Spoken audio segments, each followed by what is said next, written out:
of food staples Yeah. because they think that there's going to be a worldwide food shortage for which I don't. Russia and China bought up like 70-80% of the world's supply or some shit, right? Well, yeah, and Russia, I think they produce like 70% of the fertilizer. Yeah, I was gonna say that. Mm-hmm. Where does So- all the fucking the cheap fertilizer comes from Russia, right? So if you want to you want to make food for your people for cheap, you plant your corn and you buy some Russian fertilizer, and things are actually like not very. You can still make money, and people can still eat cheap food. Mhm. You take away 75% of the supply of fertilizer. Well, suddenly that fucking fertilizer that's left, that other 25%, supply and demand, baby, fucking So- applies. What's going to happen is the amount of variety of food we're going to have is going to be less and less. There's going to be less. Like, let's take chips for instance. Instead of having 80 different brands and different kinds, different bags or whatever, you're going to have like 3 or 4. I think it's going to be worse than that. I bought gardening seeds. Maybe I'm a little, jumping the gun on that, but like I seriously think we're going to have some bad times ahead. Well, but Rara, you have to think you're not going to be able to sit there and garden the very first year and have any crop. You're going to have to learn about it. Dude, I have a whole acre of land that's been a garden before that's already ready to go. But have you done it? Yes, you I've done. I did it when I was a kid. Okay, then you're good. And I just know a lot of people like, oh, I'm going to do this and that, and they don't know anything about gardening. Fucking in Oklahoma. Well, not only dude. that, but like a lot of places, not necessarily you and your situation, but a lot of people in a lot of places are like, yeah, I've got an acre of land, I'll be fine. And then they try to fucking grow something back there and it's just sand and fucking rocks and shit. Yeah. It doesn't grow. So the backyard in question. I understand you. I'm saying other people, dude. And like me, I'm in a rental. I can't break ground. Yeah, I'm in an apartment. Well, I mean, I'm like, really glad that we didn't sell my grandfather's fucking house. Let's put it that way. Yeah. so there is something that back in the day was a thing, and that was window gardens. Yeah, you're not going to feed a fucking family of 3 in a window garden, though. No, it's not. Absolutely not. But you could supplement. You get a couple some tomatoes stuff. a year out of that shit at Right. best, dude. Honestly, That's true. like you're gonna be like that dude from Kevin Costner from Waterworld, where his whole fucking plan he's got this fucking like plant that he pees in, and it has a tomato. Yeah, That's our whole plan now. yeah, that's my window garden. We're gonna feed ourselves. Daniel dropped in $5. Said Iran just hit the U.S. consulate in Iraq with a missile strike. We were just watching that. Hashtag World War III, here we come. And I put in a survey in the chat if you guys want to vote. Are we in World War III, yes or no? So far, we're at 56% yes. I'm gonna say no because we're just gonna like pick some target in Iran and smack the fuck out of it, and then go on about our lives. If I had to guess, that's what we're gonna do. Is Iran siding with Russia and China and shit? Is I'm that what's sure. going on? I think it's everyone that doesn't like the U.S. versus everyone that we pay to like us. I was about to say we pay a lot of people. We pay a lot of people to be friends with us. That as soon as that money tap is gone, they're pissed at us. Germany and Japan, I think we might have over a barrel. Everybody else probably gonna go away. Yeah, I don't know, dude. I don't know. It's hard to tell what the. It seems like the American government's pushing to get involved in all this shit, though, isn't it? Well, The Democrats really want us involved in a war hardcore for some reason. because if we go into a hardcore war, they will be able to use that and push more of their narrative. Well, not only that, they make a fuck ass ton of money. Oh, that's While true. they do it. So how there's been riots, not riots, but protests and stuff in Russia. Do you think there may be another like a civil war in Russia? Well, they're I just don't going. know. They're going through the squeeze of the economic thing that happened to them, right? But having an economic squeeze and people start rationing food. I mean, that is, or rationing anything, or not being able to afford food, or whatever. That is that's kindling for a topple in any nation. It's true. I don't know, man. It'd be an interesting study with all of the technocracy and technological control that governments have today of what an actual insurrection looks like against a technological power. Because if the Russians start revolting and they start like having their Russian version of DARPA dogs run around and kill everybody, like, whoa, kind of gives you some foreshadowing of what might happen here. You know what I mean? Well, Russia still lives in like the 1960s technology-wise. It seems in many ways, like somehow they're like at the head of rocket technology, but can't make a phone to save their lives. Because they stole a bunch of Nazis. Yeah, I think that's exactly it. That's why they have an AK too. I think they gave credit to Kalishnikov, but it was like German fucking engineers who did it, basically. I don't know. That's a conspiracy theory, right there. That Kalishnikov did not, in fact, actually invent the AK. Like he was probably working on the team, and they were like, "We need the face of Russia to be on this gun or whatever." I think it's pretty obvious that it had some final design tweaks by one of the major German designers, like Schmeiser or somebody like that they had. I think the original idea was probably his because, like, Yeah, that might I be. don't know. I'm just saying I don't think he did it by himself. Like he. Oh, he definitely didn't. He was in a design bureau. Right.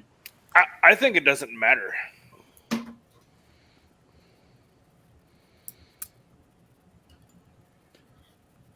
Suchinoko says Russia declared Meta, the Facebook pair NT company, a terrorist organization because they allow people to call for the death of Russian soldiers in the war. So if on Instagram and Facebook and Meta and whatever the fuck it's called now, you're not allowed to say, death to cops or any of that crap, no matter where you are, right? Yes. They took it down just in Russia.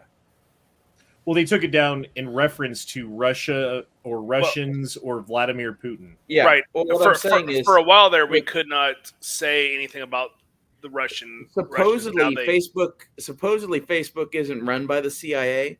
But if they were run by the CIA, this is exactly what they would fucking be doing right now. Mm-hmm. There's a whole history and background to what's going on with Russia, Ukraine, and the United States that we don't know about. Oh, yeah, there's a whole bunch of shit. That, like, they're not going to tell us about, that you're not going to fucking see on CNN, that isn't going to be known for probably some time. And then we're going to learn these little fucking bits and pieces, and oh, did you know this? And oh, did you know that? And then, like, the fucking picture kind of comes into clarity. And I think that there's never been a time in the world where it's so clear that there's a ruling oligarchical class above us that makes decisions that, I mean, unless fucking social engineering is just an academic study that no one actually like puts into practical purposes. But I think with what you're seeing in the world today, it's fucking obvious. I mean, look at what Pete Buttigieg, fucking Buttigieg, buy a Tesla, was saying. No, I'm saying like a year ago. He's like, well, we gotta put the right kinds of social pressures on people to push them out of using gasoline cars and into using electric vehicles. How do you do that? I don't know. Maybe you start shutting down pipelines and fucking making oil and gas really expensive to the point where driving a car is cost prohibitive and you fucking are forced to buy a fucking electric car. Those people live in the fantasy world where people are actually going to do that and they aren't just going to like rise up and not give a fuck anymore. I mean, maybe we're too lazy for that and maybe that's what they know. But like, it sure seems like saying everyone should go buy a fucking Tesla is such a slap in the face that, like, oh, absolutely, I don't know. Fucking guillotine on the National Mall seems pretty tame to me. Disposable shaving razor sales in Germany have rose 88% since Ukraine. LOL. Mean mustache Germans, here we come. Well, the thing is, aren't we on the same side as the Germans? Yeah, in this fight. So disposable. If that's true, like disposable razors selling out is not a good sign. I don't think. I think he's saying. Well, you know, the 88. The 88 thing got me. Yeah. Jack Bauer says things are getting crazy. Rifle ammo is drying up. Dude, I really hope that there's some good prices on ammo with this gun show, man. Did you get my text earlier? Oh, yeah, dude. That's fine. That's Okay. cool. Just bring it. I'll buy it. Yep. Do you have any 38 Foos? 38 special? Yeah. Maybe some reloads, but not much if I do. Okay.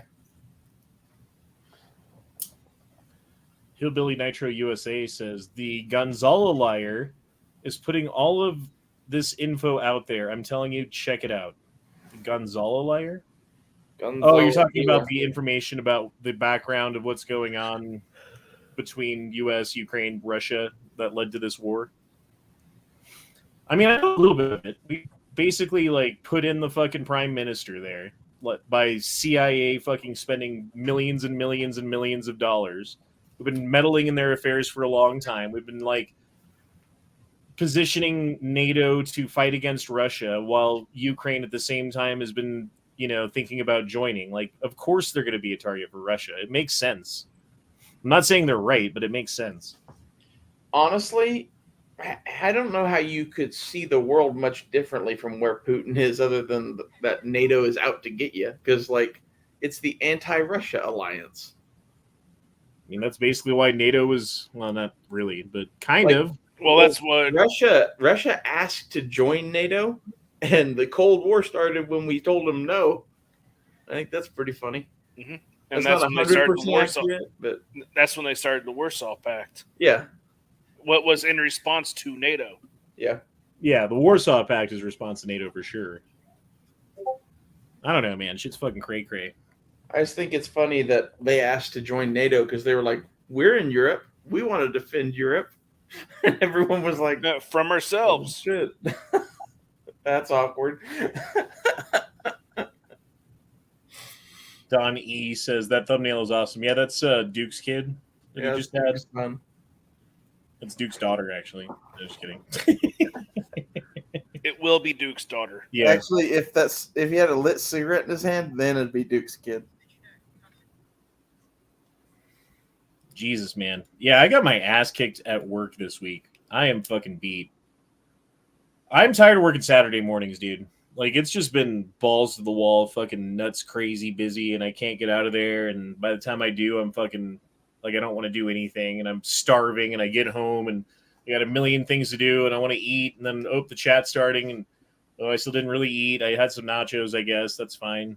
Jesus Christ. Oh, and I got a beer in the freezer. I got to grab that before it gets too cold. Hold on, I'll be right back. Yeah, I was out and I thought about getting some alcohol for a night, but I was like, I've been spending way too fucking much money as of late.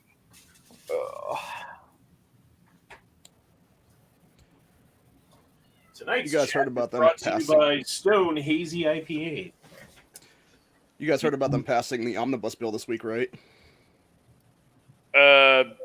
That they sent wasn't 1.9 trillion or something. It was 1.5 trillion. They snuck at least 2 pieces of gun control in it. It got too cold. Which ones? You know how they've been wanting to do that Violence Against Women Act to put gun control in that? And then and it would have created red flag law basically if you wanted that one. Yeah. I believe that's the shit they snuck into that one. And then they did something for Nick's denial thing, which I think is to make more prohibitive people at this point. So they actually got the Violence Against Women's Act snuck into the omnibus bill, even though they couldn't get it passed by itself? What was the Nick's denial part? Let me look up the thing here. It says, I'm trying to find where it's at right now. Yeah, it was called the Nick's Denial Notification Act, which included gun control.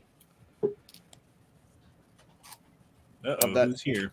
Of that 2,700 page bill, it was between pages 2207 and 2203. Corey Longschlong. What's up, guys? How's it going, man? Going good. EDC Dragon says, my work gave me 3 days off in a row. I was shocked, but it was nice to have some time to pack the garage. That's what she said. I mean, there's a lot of, like, my house is kind of a mess right now, and I'm just behind on stuff. I need to, like, get a haircut, go to the bank, do all this other stuff, like, extracurricular, and I don't have any fucking energy to do it when I have a fucking day off. I don't know, dude. Yeah, I'm going to have to stop by the bank again. I still haven't done my taxes. All my tax shit sitting right fucking here, just staring at me. Jesus. Have y'all heard anything about us sending 3,000 troops to Poland? Oh, we've had 3,000 there for a while. Weren't they? Are we sending more? Weren't they asking Border Patrol agents to volunteer to go to the Polish border to help people across or some shit? Because they don't have enough people to fucking cover all the fucking holes that they have right now. Why don't they just let them in? There should be no borders. Yeah, I don't know. I mean, you still got to keep track of people because you don't want, like... I mean, how would you know who the wrong people are, though, in the middle of a fucking war? Right. Maybe we should just not let any immigration. You have to stay and fight, comrades. No. Give them a rifle, turn them around, kick them back. Well, we need to slow down immigration into the United States, especially, like, we let in 1 million people a year legally and 200,000 people a month illegally. So by my internet math, it's 3.4 million people per year that we know about are coming into this country right now. Yeah. On this guerrilla math. That's a lot, dude. That's hard to absorb. You're not going to, like, a lot of those people are not going to integrate because they're going to end up in, like, areas of the country that are just homogenous with people who speak a different language and they don't ever have to learn English. So they become a fucking a weight on society that we have to drag around every time we need to do something.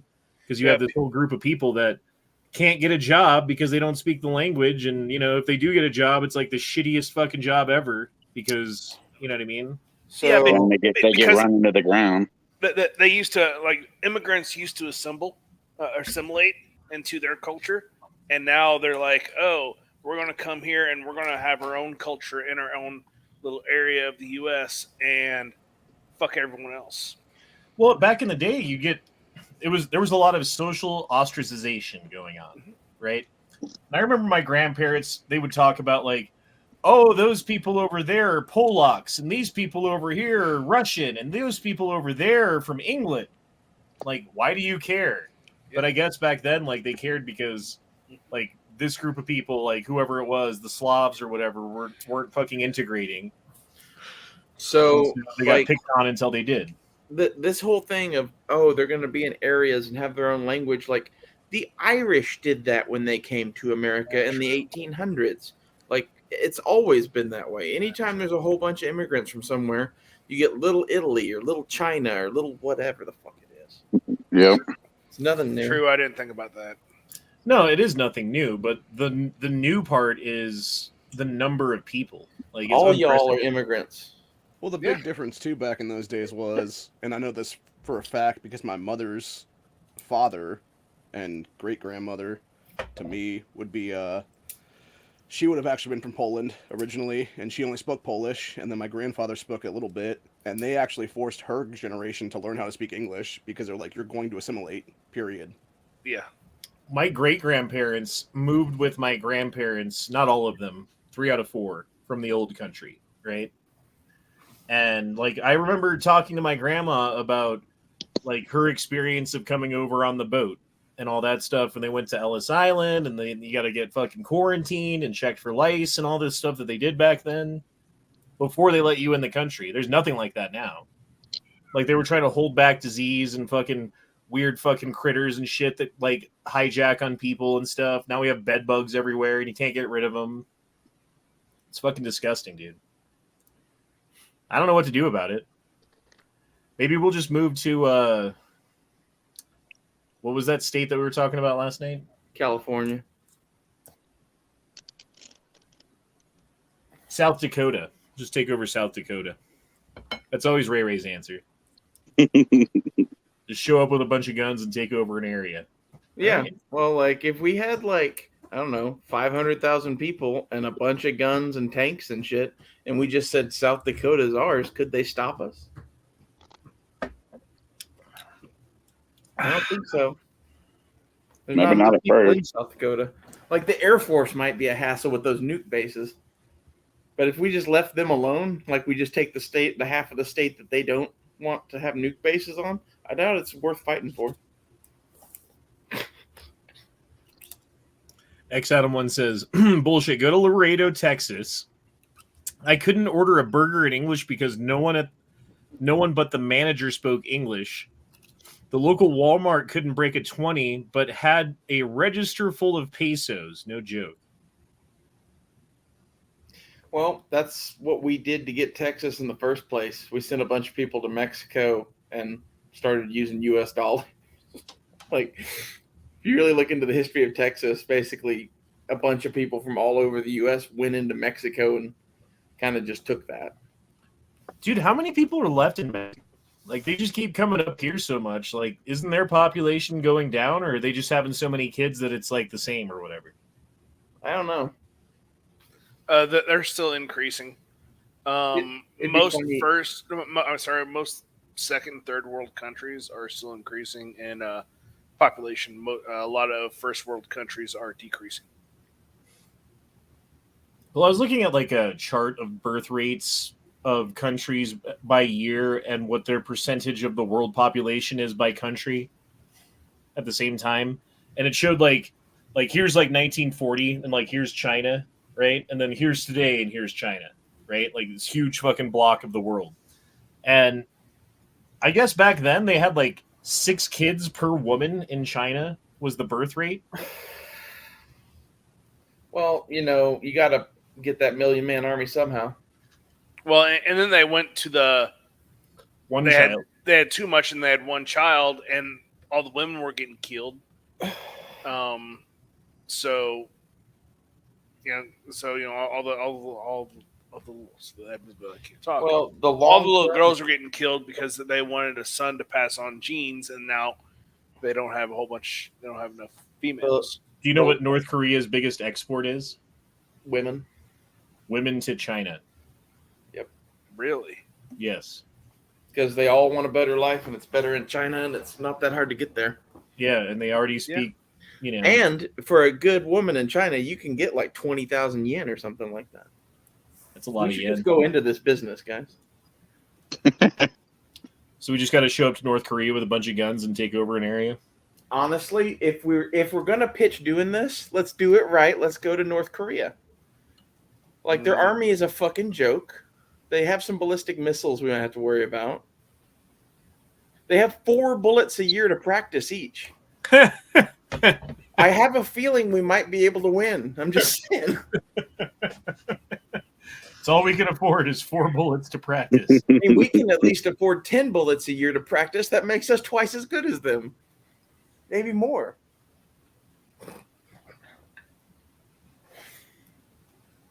Duke, are you asleep? Yes. The answer is yes.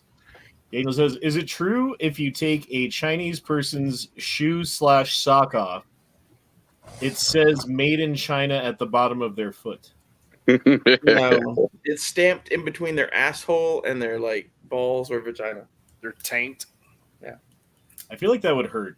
If you're going to stamp something like, if you're going to like brand me, please don't do it there. Made in America. Might take a while to heal. I don't know. It would be an awkward spot to heal. Yep. Would you rather do that or take a bike ride on a fence? Oh, That. Yeah. yeah. I'll pass on the bike ride. It's a pretty awful ride. I mean, at least then you have a cool brand once it's done. Instead of a bloody spot where your dick used to be. Clint's got K fever. I think that Kim Jong Un's fucking evil looking sister's hot as fuck, but apparently everyone else thinks she's scary looking. She just looks like a bitch. Well, Yeah, I mean, most scary looking women most scary looking women are hot as fuck. like a tiger lady. I like it. How many weeks until Tulsa? 3. I think. 3. Hold on, I gotta pull up a fucking calendar. So not this weekend, not the next one, But the one after that. yeah. So yeah, 2 more full weekends. Well, I was gonna buy a gun at Wanamaker, but I kind of bought that J-frame, and that's kind of what I was looking for. So I don't know what I'm gonna do now. I'm taking money down, but I am not expecting to buy anything. I'm not really looking for anything. Honestly, I was looking for like a good deal on some sort of carry gun, and I think you're not gonna find that anywhere in fucking Wanamaker. So I'm glad I found this. Okay, I just looked at the calendar. There's only 2 more weeks of work that I got to get through So to get there. And it's going to drag ass for you, man. You know it is because you're wanting to go so damn bad. I think like military surplus stuff is going to be the only thing that you're going to be able to get deals on. I think you might be able to score like an M44 Mosin for a halfway decent price there. And like, I honestly, given what's going on, I'd like to get one of those before they're fucking $2,000 or some crazy shit. Like I wouldn't mind getting Arasaka. Arisakas are always easy to find in Tulsa, though. If you don't want a mum, you can have one of those for $200. Yeah, because the last one I had, it's not firing. It pops primers left and right. Like puts a hole in the primer. Can't you adjust the length of the firing pin on those like you can a Mauser? I think so. I just haven't. But yeah, the first time, first round 6.5 round I let off on it. Oh God, smoke came rolling out of it hard. I would say buy anything made in Russia right now. Yeah, because they're not getting any more of it. Period. That's if the prices aren't through the roof, though. Fine, so like but they're going to go more through the roof, so you might as well get them now before they're fucking unobtainable. If I can Very find true. an M44 for a somewhat reasonable price, that's what I'm going to be hunting for, I think. I wouldn't mind getting a Mosin. Someone said, the Arasaka ammo. I have 20 pieces of brass, and it's not a shooter. It's going to be a collection because that's really the only non-firing major World War II example of a rifle I don't have. So, how many milsurps do you guys have? Well, after the boating accident, I have none. like, are you talking about like that has to be used in a war, or just like what do you consider milsurp? Because I would consider something that was produced for a military that is no longer in service, that whether it was used in a war or not doesn't matter. What if it's like a PTR or like an AK that was built? Is that if it's a clone that was of a built, does not military count. rifle? What? PTR, if it was built from a kit that once was, I'll give it a pass. But like a newly produced AK, just because it's an AK, doesn't count. Okay. If it's like a fucking like Parts Russian AK that was used for whatever, like fuck yeah, it counts. Rifles and pistols? Sure, yeah. Oh gosh. Fu says all of them. Just skip him. I've only got one that Russian SKS. Hold on. I'll be back. Hold on. He has to go count. He needs all his toes, so he's taking his shoes off. I have the SKS too, yeah. Oh, it is loaded. Oh no. I want a milsurp just to play with, and I'm thinking a Mosin will scratch that itch. I'd really like to get an SMLE though. I might go that route because it's not Russian and won't be crazy priced. You bought a infield, right? Yeah, but it's got problems, and I need to fix them. But that's part of the deal when you buy from Royal Tiger Imports, apparently. Is you get like a fucking shit gun that they didn't actually look at or do anything to make sure that it works. They just grabbed one off the pile and fucking wrapped it in plastic and ship it, basically. Pretty dope in some ways, but it does mean you can get a shit one. I mean, Like, make sure that there's a firing pin that's not broken and that the magazine has a spring in it. I don't know. That'd be nice. How high do y'all think the Russian-made milsurps will go? So, to give you an idea, a Dragunov, a real one from Russia, is 25 grand. You can't get any more of those. There weren't that many imported. Right. If that's 25 grand, like a PU sniper Mosin is probably 5 to 7. Like a regular Mosin is probably in that like 1,000 to 2,000 range, depending on what it is. How much were Dragunovs when they were being imported? They were fucking cheap initially. Like the first ones ever sold in the U.S., I don't remember how much they were, but they were like a normal rifle price. And then it was realized that not that many of those were going to come in, and they pretty much instantly became quite expensive. And that's for like the real military one, because there's like the Tiger import gun that's a little bit different. That's like 7 grand. So that's where it's going to like matter a lot exactly what you have and how close to military it is. Fuck you says, we're not in World War III because we probably funding Russia to invade Ukraine for payback for Trump talking to that president. The fuck? That's a new theory as to the way the world works. Okay. I don't know about that one, man. I mean, maybe give me some background or something. Give me a little bit more there. I think that Donald Trump talked to the Eskimo pie dude in the fucking fridge, and he's actually a secret Russian agent, and that's how they got to Ukraine. I don't know what the real background of what's going on right now is, but I guarantee you this. It is Trump's fault. It 100%. All right, I have my number. It's 4, right? 32, what number? 32, Jesus. and 3 of them are antiques. See, I don't even have to look. I got my Makarov.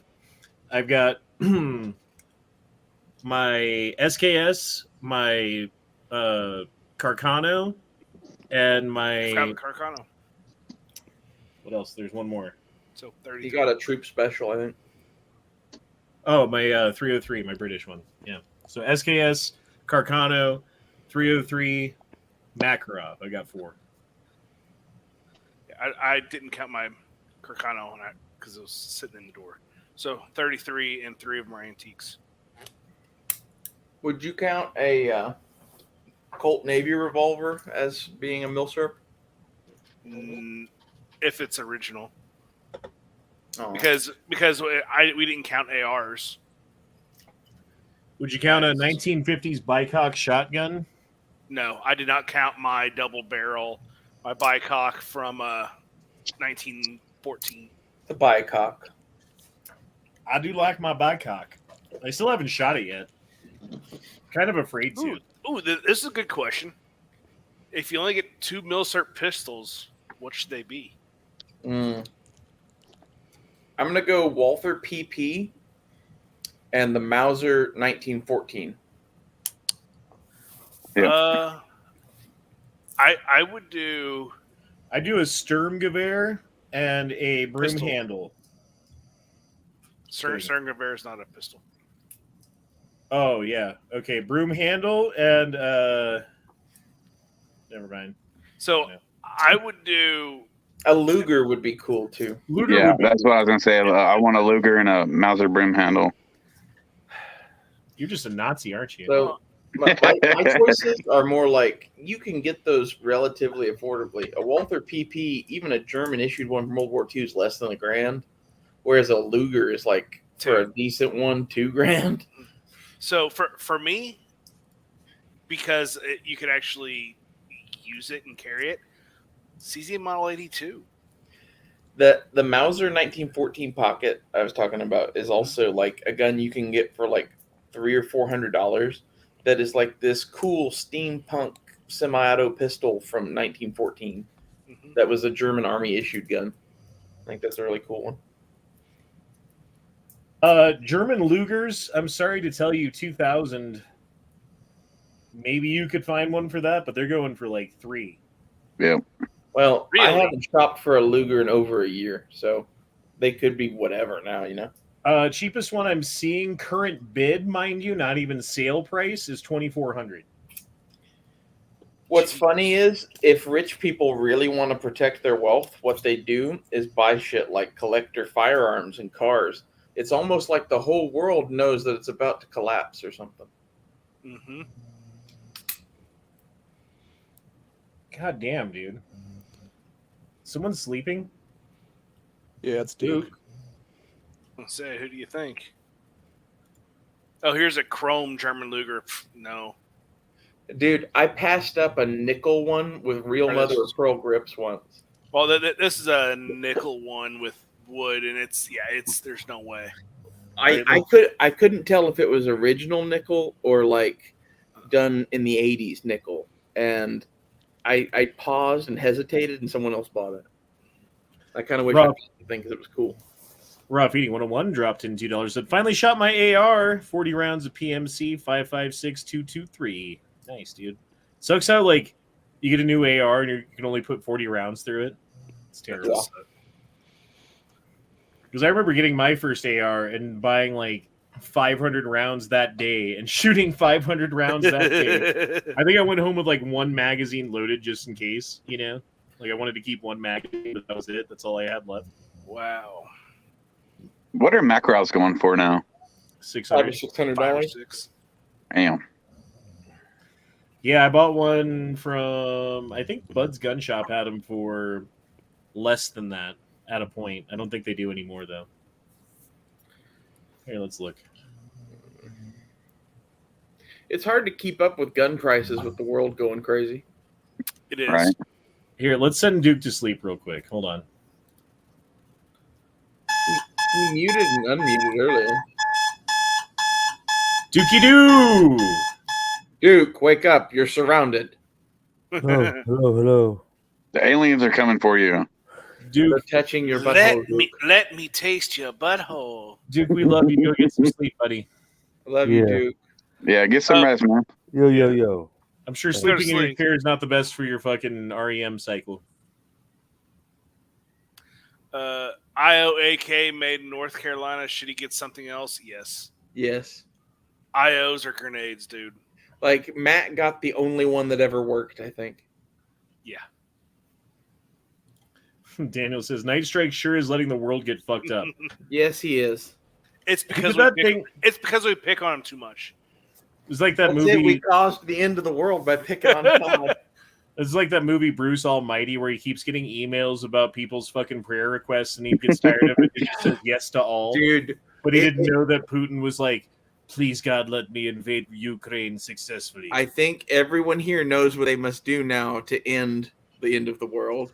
They need to email Night Strike their prayers at nightstrike@gmail.com. Seriously, that would be great. It'd be great. Please, God, do it. Can we get at least some people like Half a writing down dozen. the occasional prayer and sending it to Night Strike? It's NIGHSTRYKE@gmail.com. Is that really his email? Yes, it is.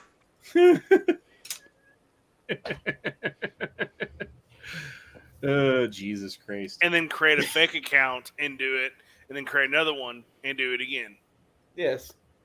Send And him then your make prayers. one that's from Jesus saying like, Night Strike, you are usurping my good name. No, create one from God and said, my son. Jesus. We're Hey, I'll going be back in a to- minute. No, you can't leave. You're here now. That means you're here and you can't leave. It's a rule. No, I'm Well, just I gotta make a phone call real quick. kidding. Do your thing, dude. You're good. I kind of like the Makarov I bought for $200. I read my Makarov for 200 because I'm so cool. Well, I mean, it would have either been mine or Travis's. So My name is Foos, and I foos things from people. I have a verb that is my name. Joey's all the probably boy says, stream is playing in the background while I'm getting stuff ready for range day tomorrow. Life is good. That's awesome, man. I always like going to the range and like either like trying to do something specific, like I'm gonna shoot at 100 yards and try to get like the smallest group, or I'm gonna do double taps and see how I do at 25 yards or whatever, or just take a new gun out and sight it in and make sure like where it's hitting and get it fucking shooting good and stuff and grease it up and shit. Get it good and greasy, work the action. I like it, dude. It's fun. Goddamn expensive these days, though, isn't it? It's I took my Geopolitics gun out today and started shooting it, and I was like, oh shit.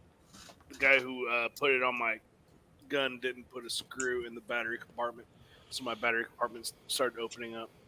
My lighter broke. Oh, look, I have a knife that I can fix it with. Oh, I didn't even have to carry it with me. It's right here when I needed it. It's amazing. He's gonna stab himself.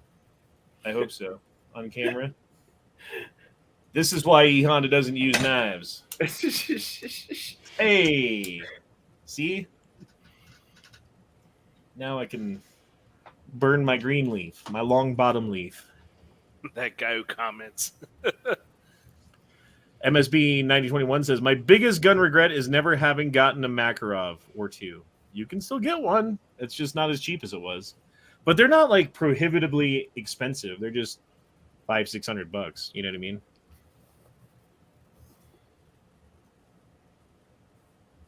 Send him one live.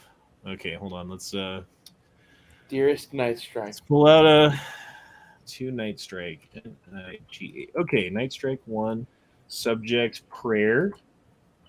Is it Night Strike 1? Yeah, Night Strike 1. Okay, so we told you wrong. Dear Lord Night Strike. He's not the only one. I have often thought of asking you for a blessing, but thus far have not done so. Today, that changes. Night Strike.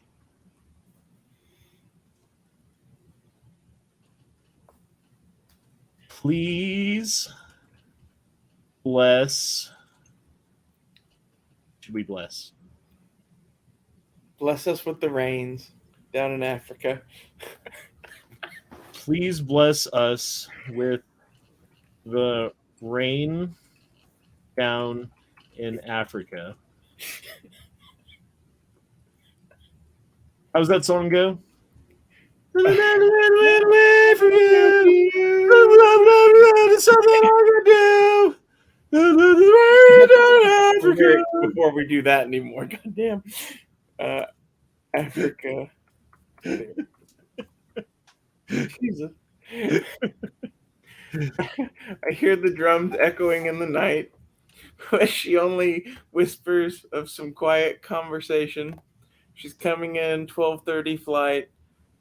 The moonlit wings reflect the stars. Now, give me the fucking not all that shit. Give me the what happens after I bless the rains down in Africa. Okay. Something about things I never had. it's just I blessed the rains down in Africa 5 times, and then gonna take some time to do the things we never had. Ooh. Take some time to do the things. I figured it would get to I bless the rains before you stopped me. Jesus. I was just reading it, figuring it would get there. Okay, send. All right. We send a prayer to Night Strike so that he can bless the rains down in Africa. I think it's funny that it says that 5 times. Colostomy Bag says, got 400 rounds of 54R and 200 for $200 at Goon Show today. Goonie Show. The gun show today. There was a gun show today in Tulsa. I thought about going. Dude, the gun shows in Colorado fucking suck ass, man. The little shows around here are hit or miss. It depends on who all shows up, and I heard it was bad, so I didn't go. So the last gun show I went to, they had a P64 for $600, Yep. and I was like, I just started to laugh. That gun was a piece of shit for $200, much less $600. Yeah. And then they had a CZ Model 52 for $5. I was like, no. Yeah. Like, no. Hell That's no. a better buy than the 64. At least you can shoot that 82. The 64 hurts to shoot. Oh, no, it wasn't an 82. It was not CZ82. It was a CZ52. Sorry. That's still cool. I like those. Yeah. But not for 500. The firing pins break a lot on those for some reason. Goddamn, Daniel was all, oh my god, to do this. Oh my god, do that. Fuck yeah. So Daniel says his email is just nightstrike at can't say the G word, gmail.com. Daniel also says the wrong people. Ask him to let you grow a double peen. It's a bicock. And then he says, "You dumb motherfucker, resend it to the right email." No, I have Nightstrake's email. I do. Yeah, that's there is in his no contact list, so I would trust that. It's just when I pull it up, it says Nightstrike 1. It doesn't say like Nightstrike at gmail.com. It says I'm talking to Nightstrike. I don't know. I think it's funny that there might be more than one. Well, he had to put the 1 in there for some reason, didn't he? Yeah, so there's more than one Nightstrike. Wasn't there an 80s band called Nightstrike or some shit? There's a Striper. I can't remember. He always made me think of Striper because he does the Y's like they do instead of I's.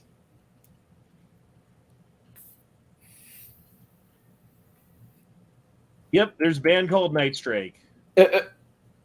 So you're going to say your prayer to the band? Dude, they're coming out with music still. October 16th, 2020. We should buy him his own CD and mail it to him. Yes, we should. Ooh, Nightstrike, Children of the Stars. Do they know his legend? Hold on, I gotta screen share this shit. That's great.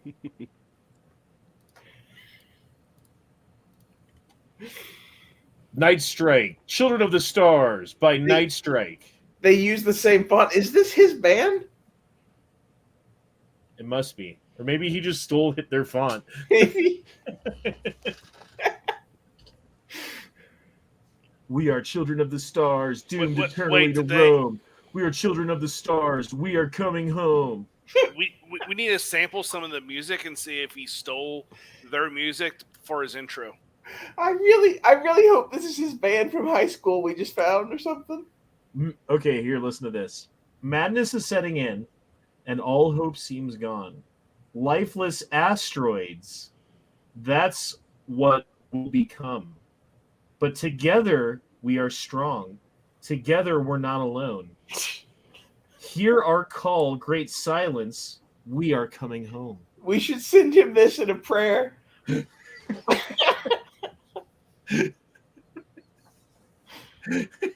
him his own lyrics.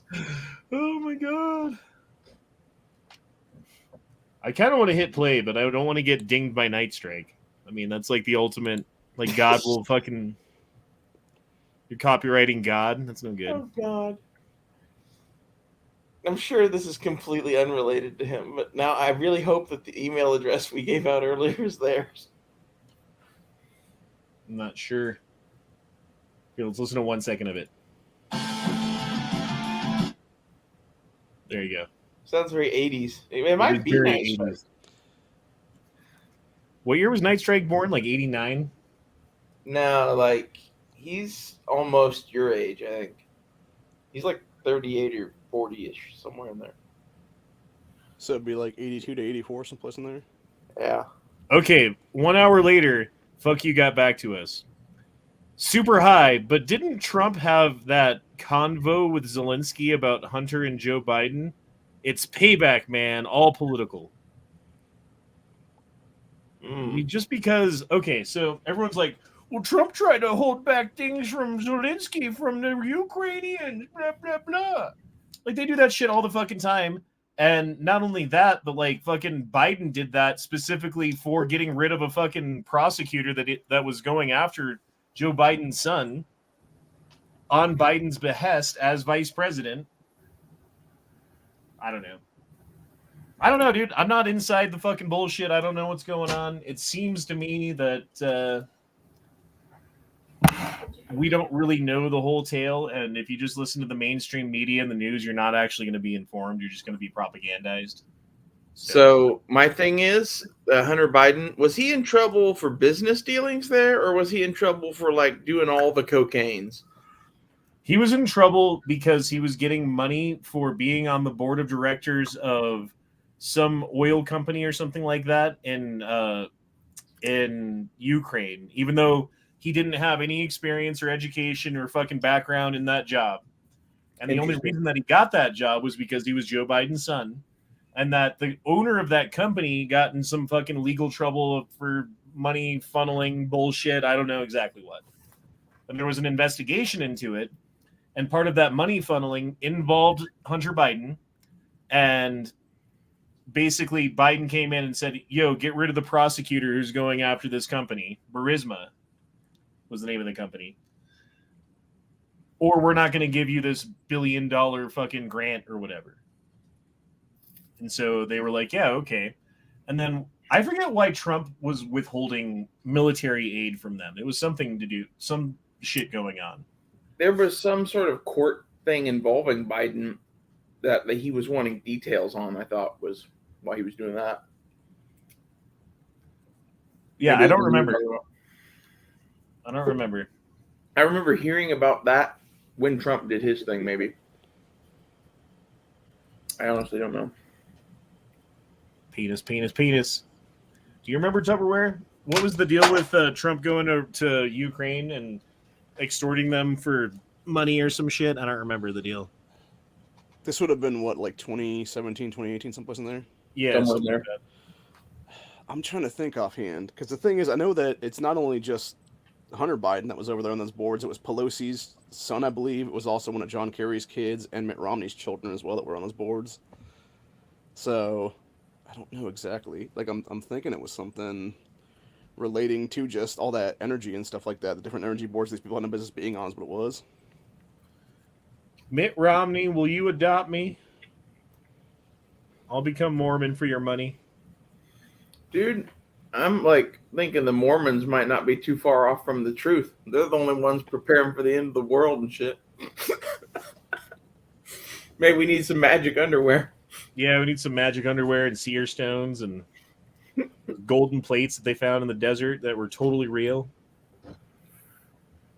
What if he did find all that shit? What if like Mormonism is like what if that is the religion? truth? Yeah. Jesus. How do we know? Like it could just be propaganda from the people that don't like Mormons, which are numerous. What would be like the shittiest fucking religion to be real, to be the actual religion? Satanism. I don't know. It's a guess.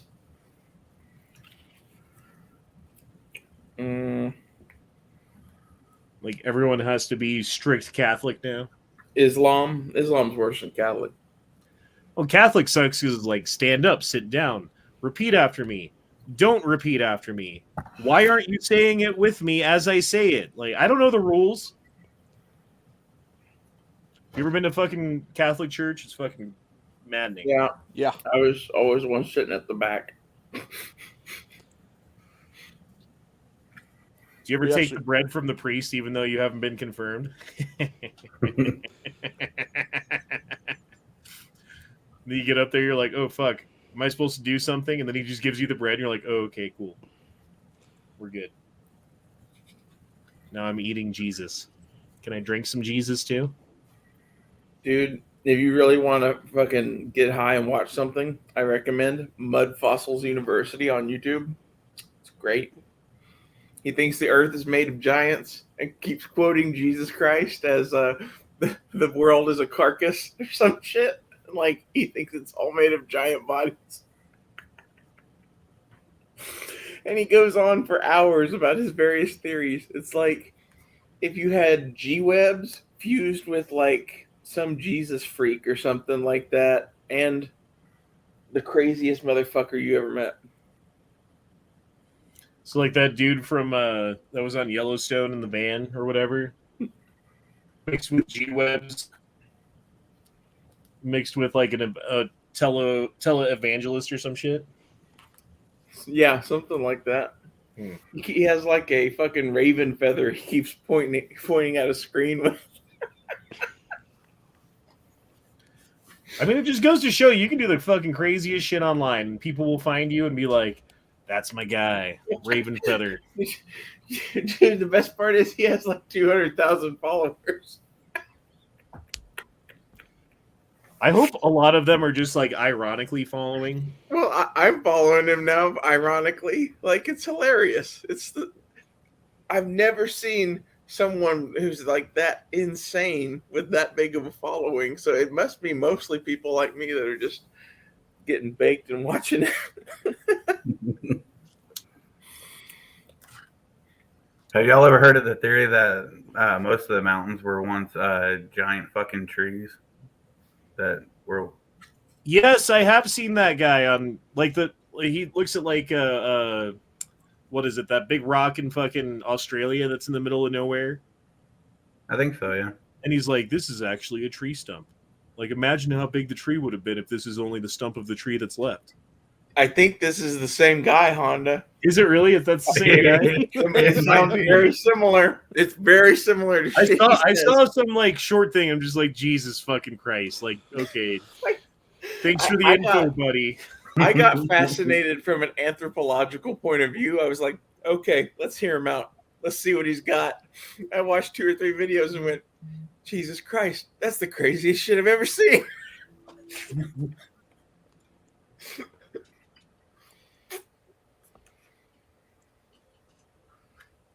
Yeah, like this shit. Like, Oh my God, it's full of dumbass. oh, this is totally a tree, bro. Look at it. This is a tree. Oh, they're saying this is flat earthers saying this. Is this guy a flat earther too? Oh, probably. Oh, yeah, he thinks the Earth used to be flat, if I remember right. Much like the Tolkien universe, how like the Valar stretched the Earth over a ball or some shit. That's kind of what he believes. What's the name of that island in the Tolkien universe that sunk like Atlantis? Numenor. Yeah, the Numenorians, the Atlanteans. I just think it's hilarious that like some of Tolkien's crazy ass fucking Middle Earth theories is not too far off from what this dude believes. Well, have you ever been to the giant redwood forest in California? We drove through it. I've stood next to a slice of one at a zoo once. They're big fucking trees. My uncle lives there. Like he lives like in the middle of the fucking redwood forest. I wouldn't want to live there. What if one of those falls? You'd probably be fucked. But like, Yeah. those trees are goddamn huge, dude. They're unbelievably big. Yeah. Like the sequoia? Or is that what they're called? Imagine how big the stump of that tree was. That mountain, though. Honda. Jeez. I mean, they're pretty fucking big. Like, look at this shit.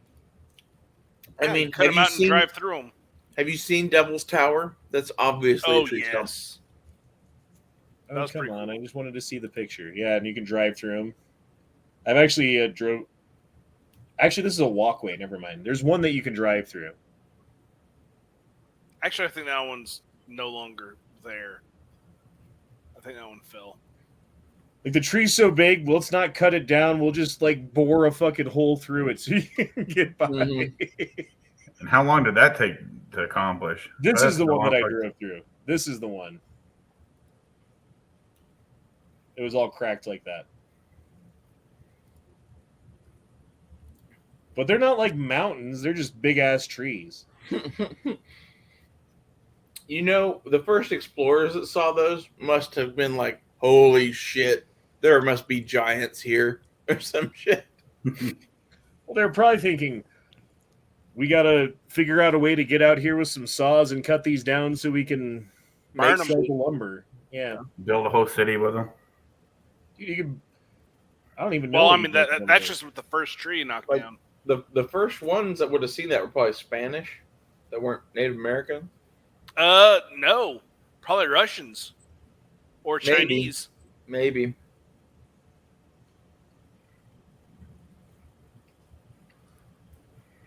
It's over in and California. they are called giant sequoias, by the way. Whoever said that, you were correct. I thought redwoods were different from giant sequoias. I thought they were sequoias. I know those fuckers get huge. They're two different species, though. Giant There's redwood actually- trees, sequoia and kings. Yeah, they're sequoias. Hmm.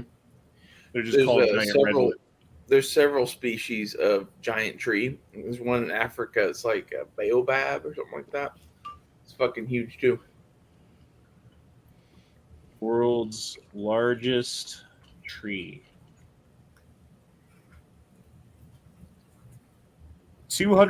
274.9 feet. Circumference at the ground, 102.6 feet around. Jeez. Diameter at the base is 36.5 feet. Where's it General at? Sherman tree. It's in Sequoia. It's the same. That's cool. I got a big ass pine tree in my front yard.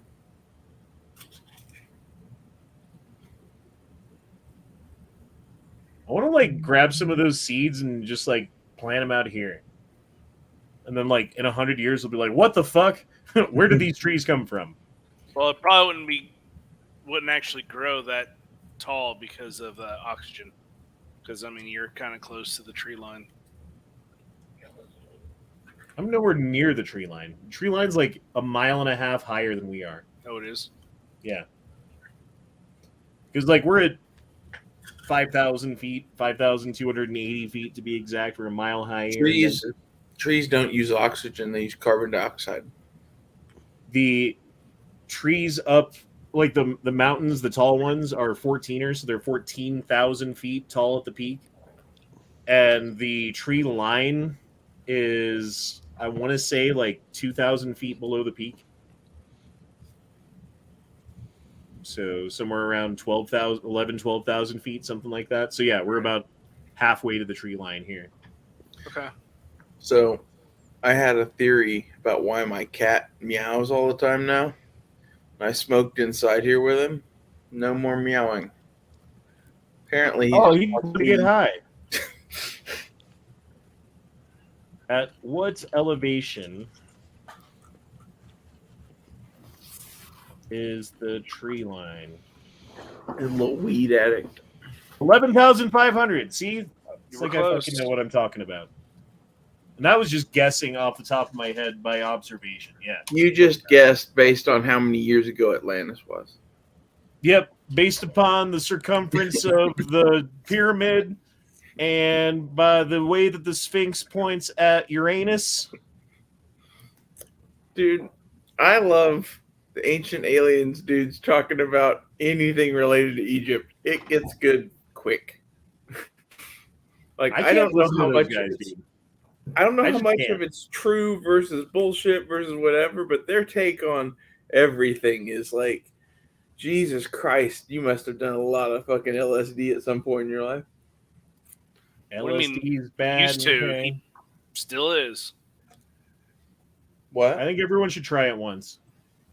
I agree, but I think the repetitive use of it causes a very specific set of personality traits. I've seen it fuck people up. Yeah.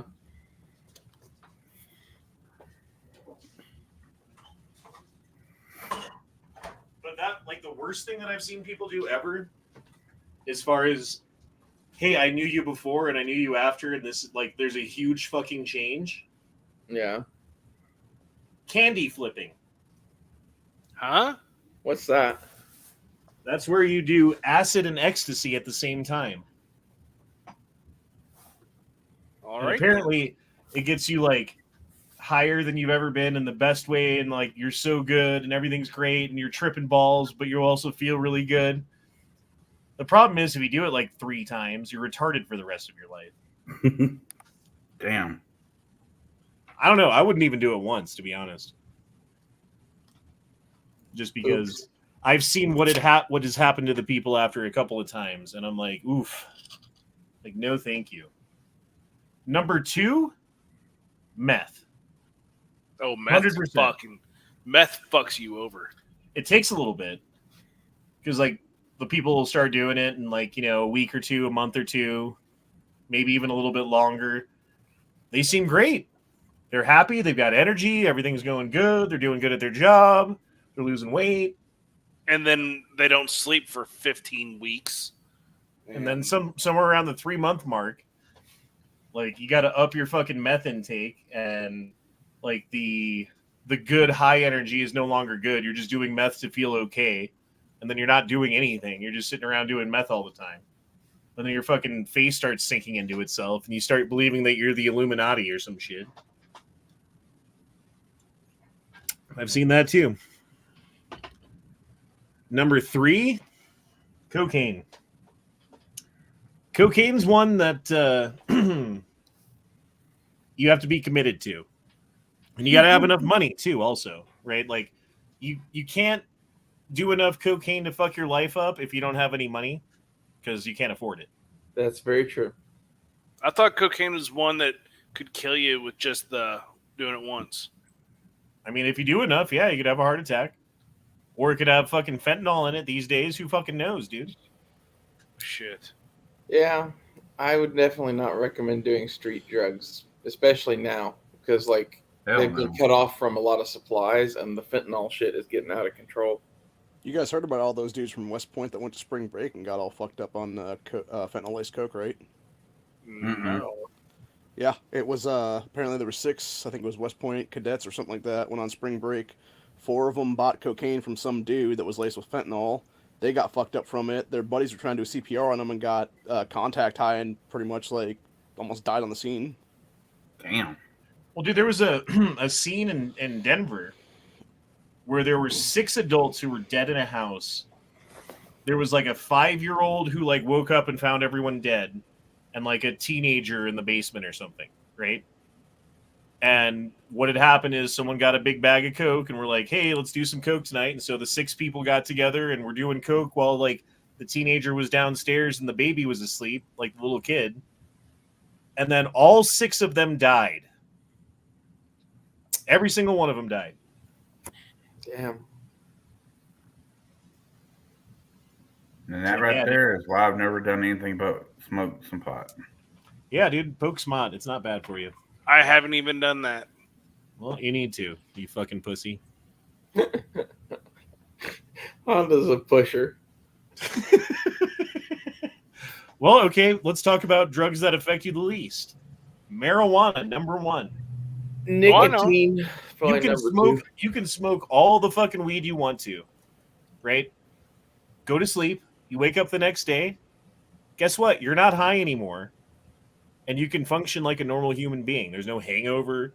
There's no negative residual effects unless you smoke so much that your fucking lungs are fucking fucked, which takes like years to get there, you know? Marijuana's the one, man. I don't know. I was smoking way too much at one point, and that's not good either. Well, and that's the thing. Everything in moderation. You gotta give yourself time away from it to like let your not immunity, but tolerance come back, you know? Yeah. Because if you're like smoking and smoking and smoking and you never get high, then you're smoking too much. You need to take a couple days off. And then when you get high, like it works again. It's amazing. But yeah. Joey Savoy says, Coke is fun but pricey. I have not done it since, what's the statute of limitations? No, it's been a while though, honestly. I had a bad experience last time I did it. And it wasn't because of the Coke, it was because of the people around because of the Coke. You get the wrong people in your house, suddenly things start showing up missing, you know, that kind of thing. Yeah. Not very cool. That's why I don't let anybody in my house.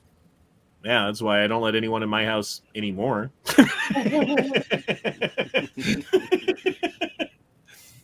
The old house that I lived at, the guy who owned it, like worked with me at my job and had been there for like 20 years or something like that, dude.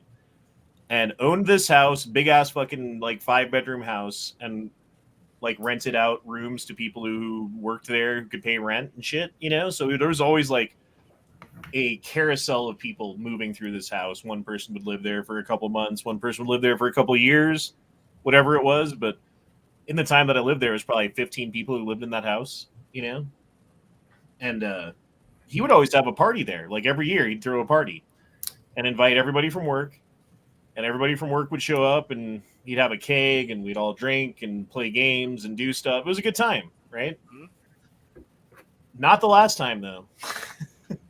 I won't go into why exactly, but there were things missing that were very important to me. That sucks. And I never got them back.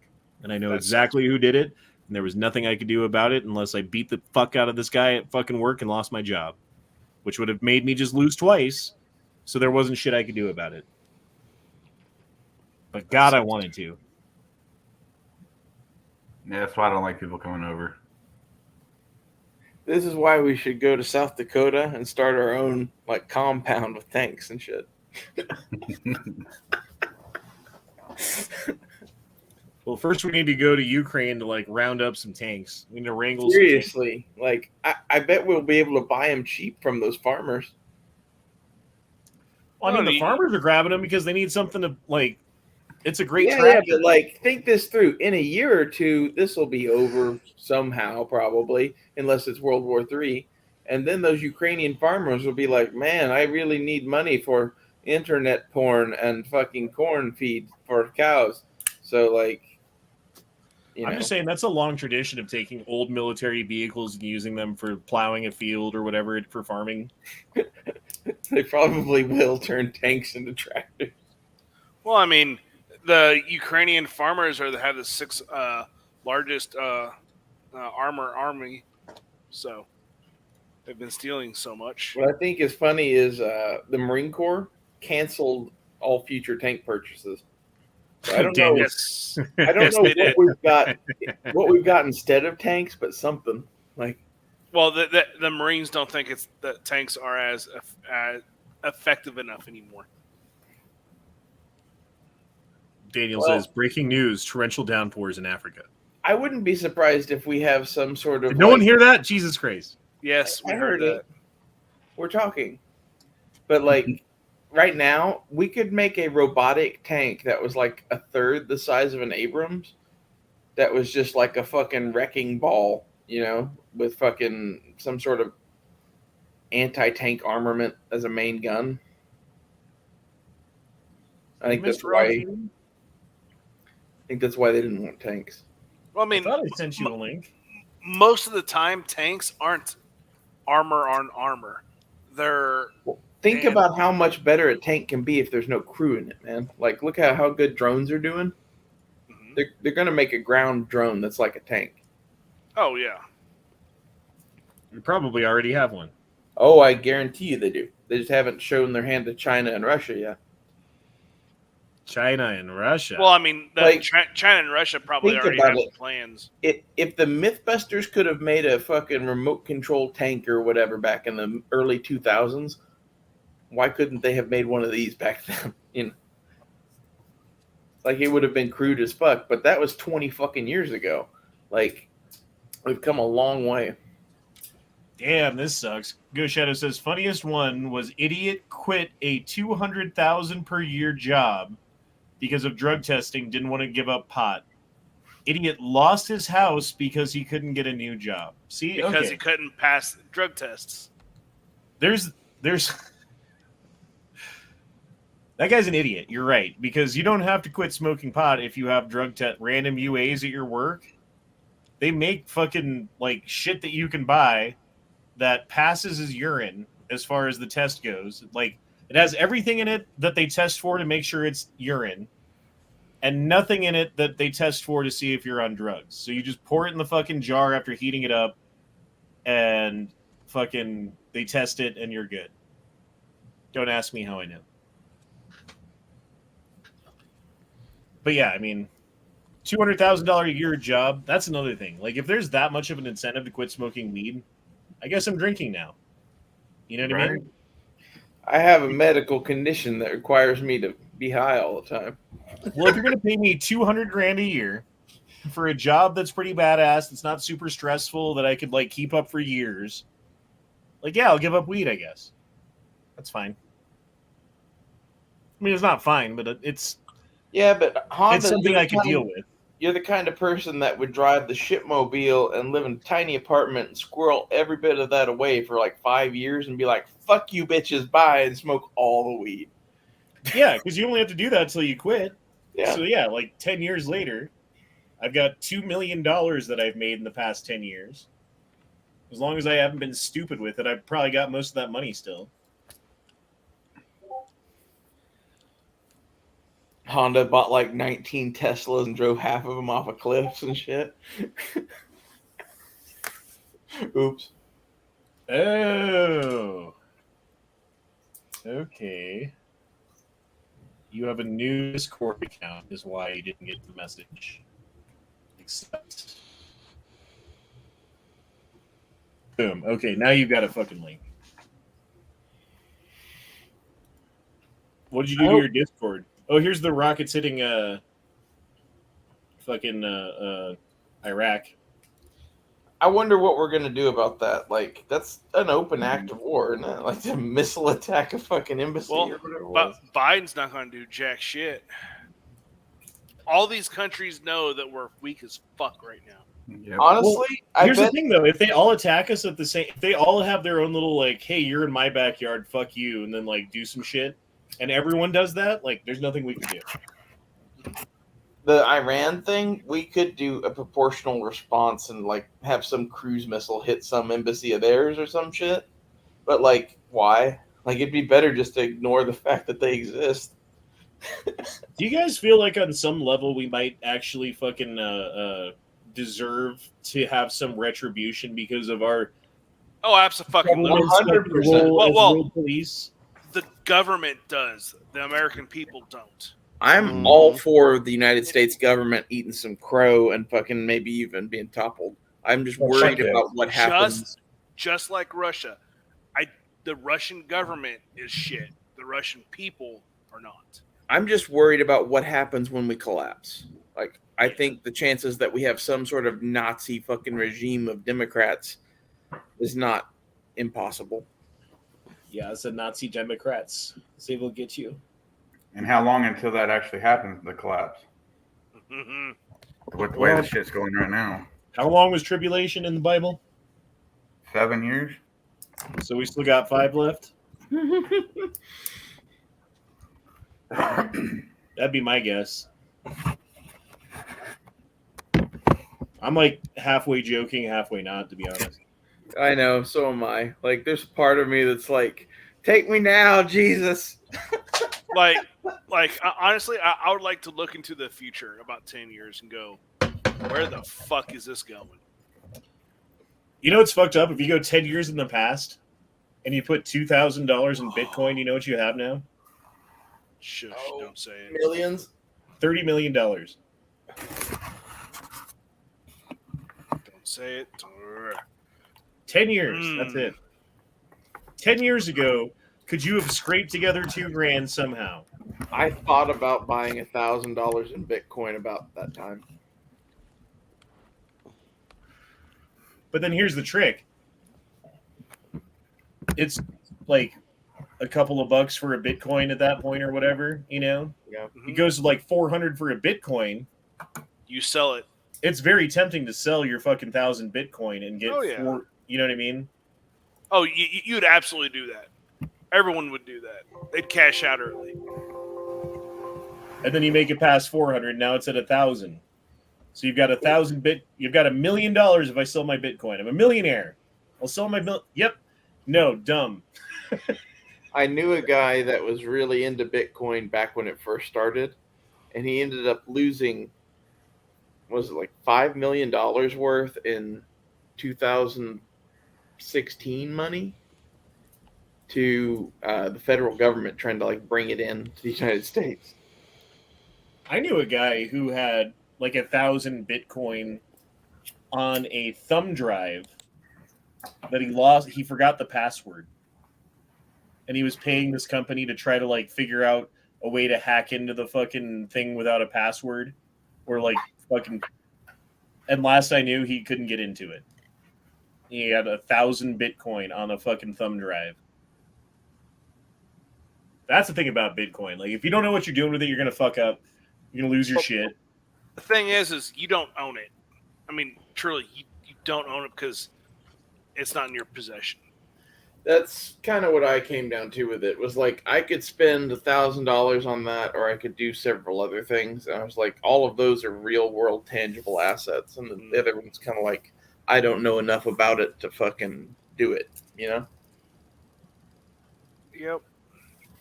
Daniel says, email your tribulations questions to nightstrike@gmail.com. Is it nice? I really hope Nightstrike gets a bunch of emails. Everyone, if you have the time, just write Nightstrike a quick email about your prayers.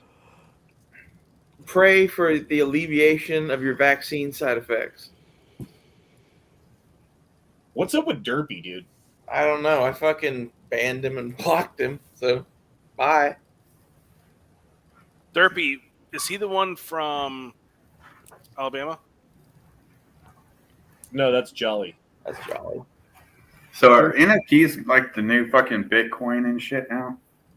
Yeah, but like picking the right one, who fucking knows, dude? Like that shit's like fucking like spaghetti science. I don't know what the fuck it is. Yeah. You might as well go play craps with your money. Yeah, no shit.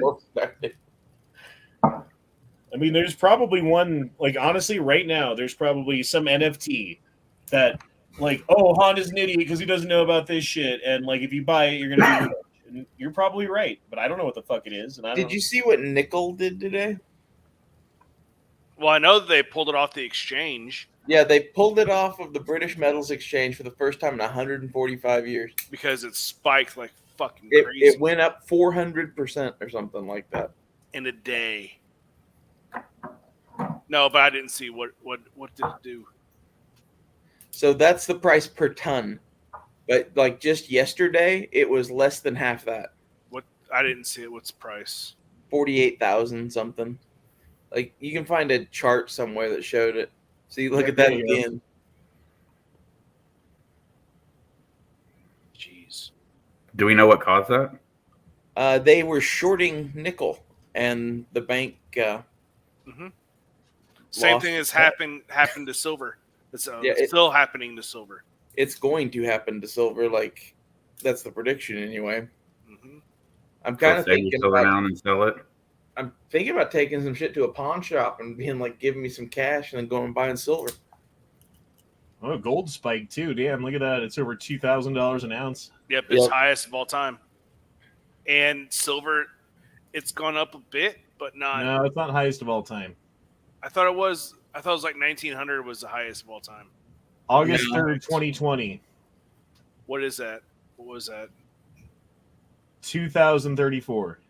It's currently at. Oh, well. Maybe not. Hold on. 2,060. You're right. It is higher right now. 2,065 was the peak. Yeah, bitches. Bitches, bitch face, bitcher. Silver's still cheap. That's why I'm thinking about buying it. Yes. I've already got some. Buy any more. Iron ore is cheap. I do have a bunch of steel. I'm sure that's going up in price every day. Let's look at wheat. Oh, look at that. Jesus Christ. So wheat, normally it's $7.50, $7.60. A bushel. Spiked, whatever it is. Yeah, bushel. This Spiked means at all of your- $9.61. This means all of your food prices are going to go up about a year from now, probably. We have a pretty even a long year from supply now. chain. We're What? currently So- eating our winter wheat from last year. It'll be July, August before we see a shitload of food prices just skyrocket like crazy. There you go. Fucking lovely. So in the past Buy 5 shit years, now. 512 was the low. And it spiked to 1143. Oh. Lumber, whatever. Shit's gonna get interesting soon. Oh, look at coal. Price of your electricity. Electricity. So 1 year low of like 170 spiked to 330. So almost doubled from the low. Fucking Daniel, I swear. But the tribulation. What did you say? One email to Night Strike can cure the herp. Oh shit. All 84 kinds. Soybeans are the highest it's been all year. Copper had a spike. Man, the nickel thing is concerning to me because I really believe that they were shorting the fuck out of that and that they're doing the same thing to Oh silver right shit. now. Heating oil? What the fuck is heating oil? It's just like oil. It's Like- heavy oil. Heavy oil. 1 year low of 1860, 1850, something like that. Currently at 34 or 3.4, so 1.8 to 3.4, a high of 4.27. Alaska is fucking hurting. That's what that means. Let's look at gasoline. Okay, 1 year low of $2.11 per gallon. Jeez, almost $2, almost 100% increase. Current It was 75 cents here at one point in COVID. spike price of $3.30. I don't know. This is kind of weird, huh? Might be. Maybe that's like what they pay.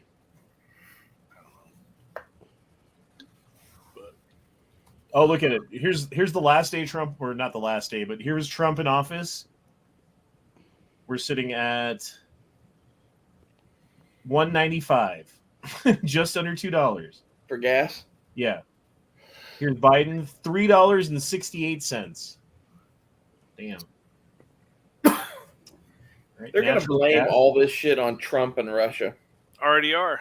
Mhm. What is Brent? I'm getting out of here, guys. See ya. Heading to bed. It's Later. quote unquote midnight. So, all right, later. Have a good night, man. Brent crude futures traded nearly. I don't know what that means. Crude oil. Okay, here we go. 1 year low of $77 a barrel. Just before Biden got in office, we were at $82 a barrel. Immediately after Biden got in office, by the way, it went from 81 to 83. Just $2 from Biden. Weston says Brent is oil. Okay. He said it's like a world market or something. I don't know. So crude spiked to 115 a barrel and is currently at 110, 109.33. Like things are getting bad, dude. Have you seen what a pack of fucking like Velveeta shells and cheeses on Amazon now? Well, let's look it up. It's like $10. So I'm like looking at the wrong ones.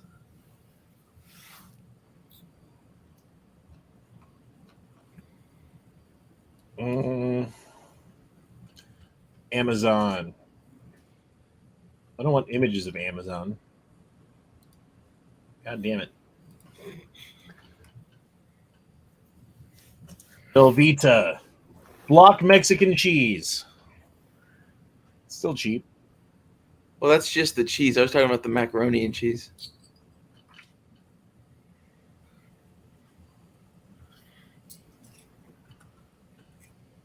Shells Oh, and cheese. Yeah.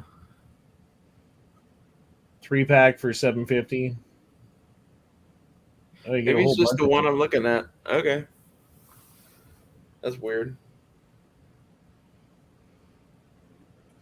I mean, I feel like $8 for a 3-pack of Velveeta is a little high, though, don't you? It is kind of high. That's not like, oh my god, outrageous, crazy, but like you start buying some stuff and you throw like that's why the goddamn grocery store is so expensive now. Yeah. Well, didn't the thing of shells and cheese used to be like $1?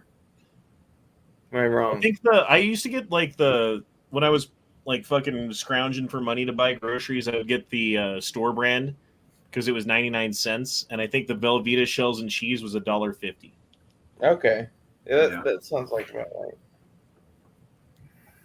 So if I was splurging, I would get like Velveeta shells and cheese, and I'd spend 50 cents more. But I was like, I can only imagine, dude, like what I was living on back then, at that job, in that situation, at that apartment, with kids at that time. There's someone who's in a similar position in the world right now. Yeah. And I was starving myself to feed the kids some days because I would just not eat, and I would make like a thing of Velveeta shells and cheese and a can of tuna, and I would sit there and watch them eat, and hopefully they wouldn't eat too much because then I would eat whatever was left after they were done. And sometimes it would be almost enough, and sometimes it would be nowhere near enough.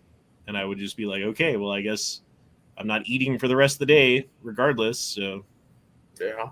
the kids are fed, we're good. That's like half of why I fucking bought so much fucking canned goods and shit not very long ago. Like, I was starving for a long time between dieting and just being fucking broke. And I don't know, it feels good to have a couple of years worth of food. Well, like the kids,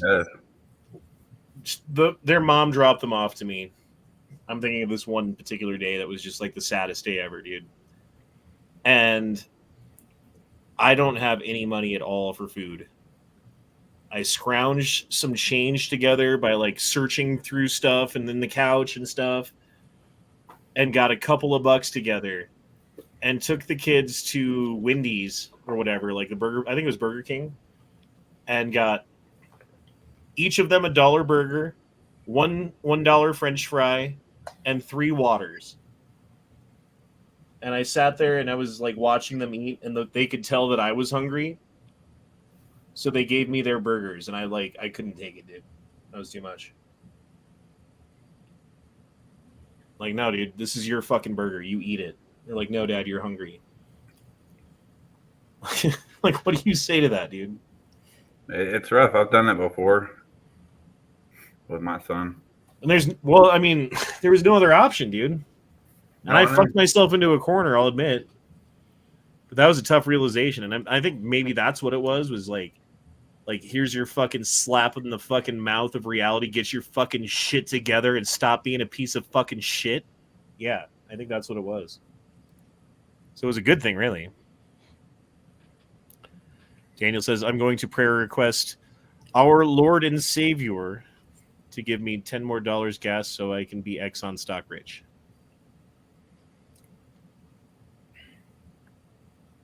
Aren't you already Exxon stock rich? Maybe not rich, but doing well from it anyway, compared to the money that you put in.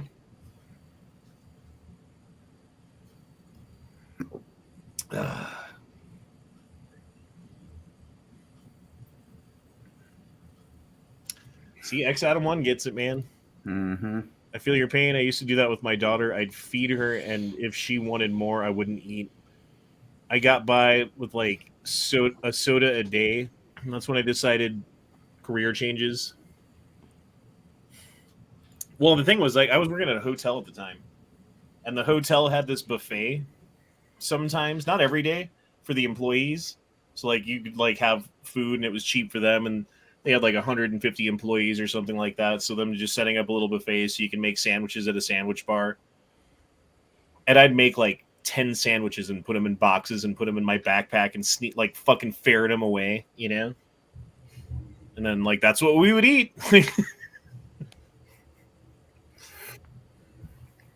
Again, I fucked myself. Like, I shouldn't have been in that position. I very easily could have made a few adjustments and made some better decisions and not been in that position. But I was. Whatever. It sucks. Well, sort of, but I also have 7 figures debt, so it's going to take a lot to make me rich. It says debit. Maybe it means debt. I took it as debt.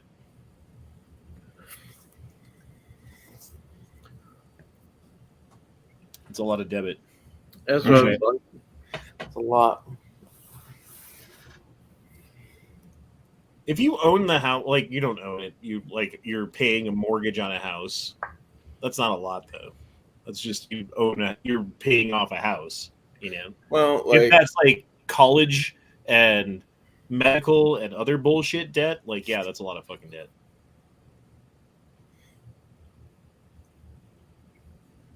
Depends on what kind, I guess.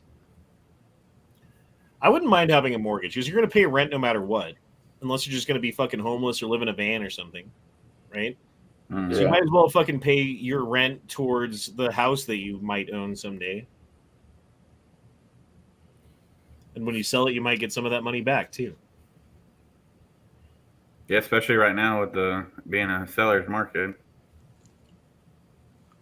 Shit's crazy in Utah right now. You get 2-bedroom, 2-bathroom houses going for like $1.2, $1.4 million. Damn. Same thing in Denver, dude. Some of the places, because I'm sure this isn't anything new for anyone, but because, you know, the LDS church, Mormons are really big here in Utah. You could have a $500,000 house that shoots up to 1.5, 1.8 because it's within 3 blocks of a temple.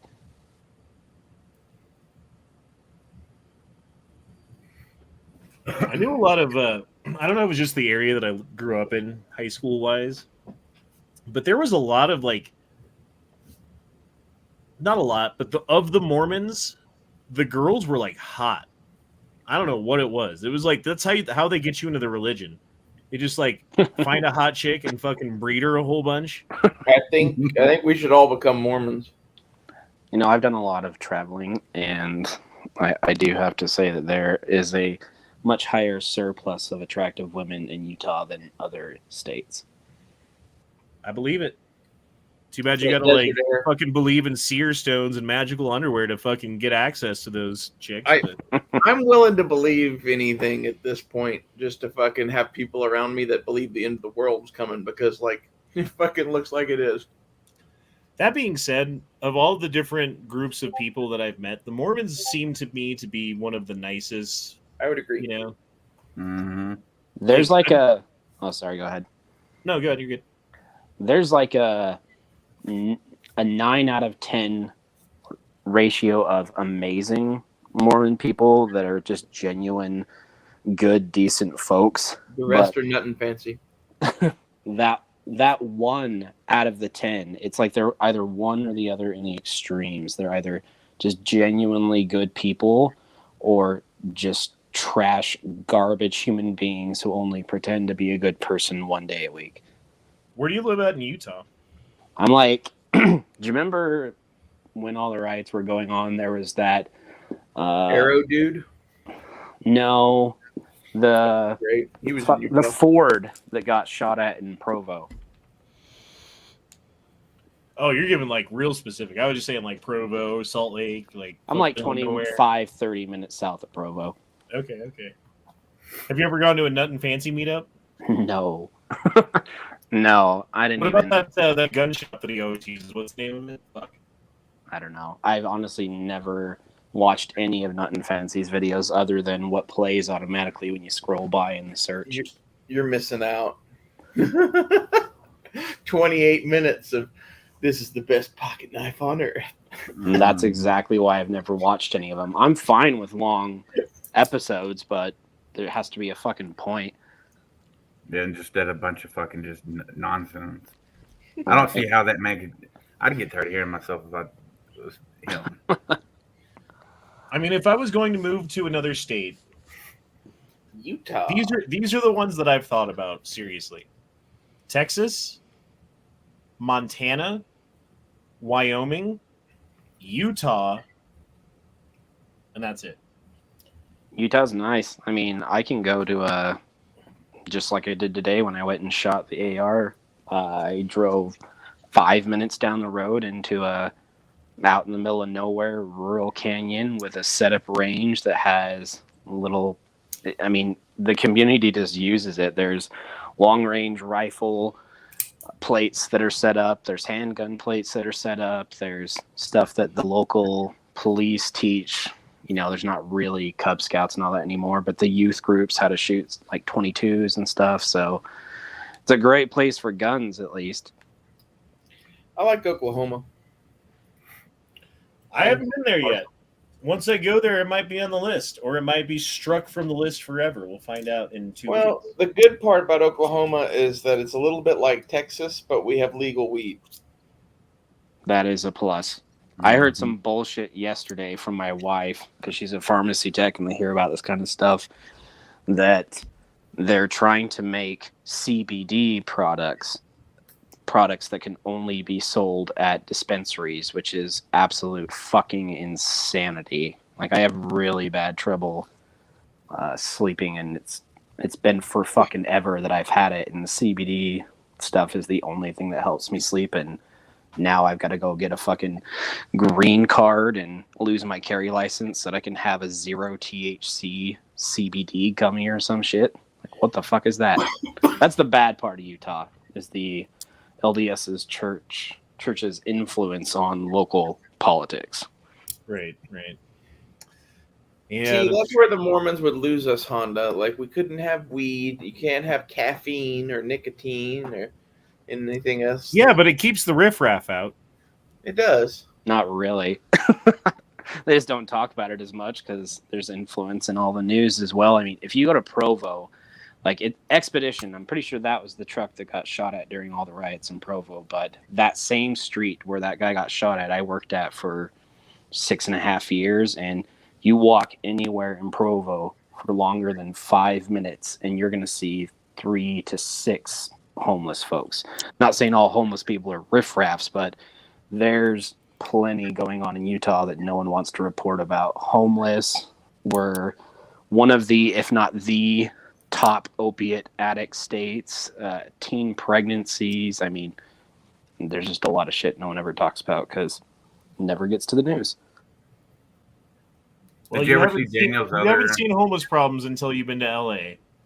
Yeah, it's nowhere near that. And going through Denver right now is like going through LA a couple of years ago. It's not as bad as LA is now, but LA was bad a couple of years ago, and that's how bad Denver is now. Do you think the elites are planning a war between fucking Russia and the U.S. just as a fucking way to cleanse the planet? What did the Georgia Guidestones say? Like, seriously, all of the fucking riffraff in L.A. and Denver and all the other big cities, they hate those fucking people. They want them nuked. Like, there's a part of those rich fucks that probably think a nuclear war would be good. My thoughts on the last couple of years has overall been that I think that those people, whatever we want to call them, the elites, etc., Illuminati. are just playing a game of, and this is really what I think of, what can we get away with and what can we convince people to do through manipulation, fear, or incentive. What can we get away with? Mm-hmm. Well, social engineering is, going back to what I was talking about earlier, social engineering is a real thing. They've been teaching it to certain schools of people for a long time, that you can basically guide society like a ship at sea or like a car on the road. You can turn it left, you can turn it right. All you got to know is how to work the controls. And here's classes on how you work the controls. Rich, elite fucking children of people that have billions and billions of dollars. Why do you think Russia's suffering so bad right now? Because they're having being food cut off. But how were they? How did that happen? Was it fucking government? No, it was companies that did it. Yeah, exactly. They Just now have like more they- power than the countries, and their plan is to take over the world like that. I think. Dude, I seriously think there's about to be those who can like use PayPal and those who can't. Not that that's the indicator or whatever, but like whether you're kicked off of the fucking company services like that or not is going to determine whether you're like in the club or not somehow. I like they'll this just- dude's name, we're banned. Salvatore Big Pussy Bonpensenero. I think you missed the super chat, Honda. Oh, did I? Yeah, Fuck Daniel's second one. Oh shit. God damn it! I'm sorry, Daniel. No, I mean like 7 figures times 8. LOL. It's for a business I own. Okay. Oh, Leo's here. Yep. Well, okay. Leo. Having that kind of debt, though, honestly, for a business or for a home is good debt. I mean, it's Leo, not good to how's have Chicago? that debt, but that's like way better than like, oh, I've got medical debt, where the only thing that I get by paying this off is like, now I don't have this debt anymore. Versus like, you have a house, you have a business, you pay off that debt, now you have that equipment, now you have that abode. Like, it's Depends good on what debt. you do with that debt. What did you do with the assets or the money that you received to get into that debt? Is it to spend money on stupid shit or to create assets that produce income for you? It's cold, Yeah. Ray Ray. You always see like the guy who bought a gas station and then drives like a fucking like a nice car or whatever, and then loses the gas station because like that nice car is not the only thing he blew money on because he had a little bit of money from his gas station. I thought about buying a coin laundry place a while back when I almost had enough money to do it and they were almost cheap enough, and I just didn't quite get there, so I couldn't do it. I thought it would be cool to do vending machines. Lots of money made with vending machines. If you do enough of them, like they generate a considerable amount of money if you put them in the right places. Automated need, car like, washes are big too. I mean, you got crew of what, people 3 to do it. employees on? Yeah. I've been considering. Actually, I've been going back and forth a lot lately about starting my own business, making rustic furniture. Because I've done it before in the past, as just little side shit for family. I've thought about making a batch of knives here lately, but like I don't know. I had a dream the other Right. night that I was making shoes. You're going to be a cobbler. I will He change Honda the it shoemaker. into Shoemaker Honda 9. Make Al Bundy proud. That seriously is a business that's about to go out completely around here because everybody's retiring. What shoemakers? business? There's only like Shoe 2 or repair. 3 left in Ohio right now for sure. Well, the reason I had the dream, honestly, is because my feet hurt. And I had this dream about like the perfect shoe and what needs to happen in order to make that shoe happen. And like, I don't know. It was like a very you ever have like a weird detailed dream about like, oh, well, first I got to like make a mold of my feet and That's like do Duke's some research. aliens talking to you about technology. Yeah, bro. I'm not joking. I made some shoes in my dream, like all the way through. Like seriously, I believe some of that shit at least might be true. Like I mean, inspiration from unknown sources or whatever in a dream state. there's a business in restoring Jordans. Yeah, that shit's insane. Dude, there's hundreds of businesses for restoring Jordans and every other shoe you can think of, and people make fucking bank. Yep. So like maybe one side of like the shoe industry is going out, like putting taps on your shoes and stuff. Nobody really does that anymore. Or like, restoring Taps? dress shoes. Taps. What are taps? Like metal taps on the bottom? Yeah. I don't Custom think Jordans I've are ever where had a lot of shoes people with are at. taps. Like I've had tap shoes, but Well, I've never no, had that taps added to shoes. well, that was a thing back in the 50s to 60s. My uncle used to do it. My dream was like about like orthopedically fucking awesome shoes that are like the perfect shoes for if you have this problem that I have with my feet that millions of people have, and if you could do it for a way that's cheap, then it could be a business. That would be cool. But Some Dr. Scholl's type thing. it would be like Dr. Scholl's 3D printing fucking some bullshit. I don't fucking know. Honda, if you ever have a shrimping boat, I'll be your first mate. All right. Who's How much gonna does be- the shrimping boat Who's gonna be cost? Forrest? Boat cost. I've been in business. $42,500. There we go. That's a goal. I mean, that's less than houses that I would like to buy. Then you can just live on the boat. You have Yeah. 2 boys. They'll be good hands, I'm sure. Where do you go to Right. buy a shrimp boat? Like, what internet site can you go to? Buyashrimpboat.org. It's not about profit. They just want to get the information out there. Right, you have kids, so you don't have to pay them. Yeah. No, You got they slave do. labor. Slave labor. And they live on shrimp. That's all they need. Well, Yeah. like, seriously, you know how long you could live on fucking shrimp if you had to? All right, Boat Trader. There's a place called Boat Trader. Sell Of your course boat, there trade is. your boat. Get her done. We're at Boat Trader. If he really buys a boat, I'm going to laugh so fucking Come down to hard. South Texas or Louisiana and go buy you a shrimping boat. Yeah. You probably You get gotta one log cheap into as this South Texas. bullshit? God damn it. Gotta Right. log into Boat Trader.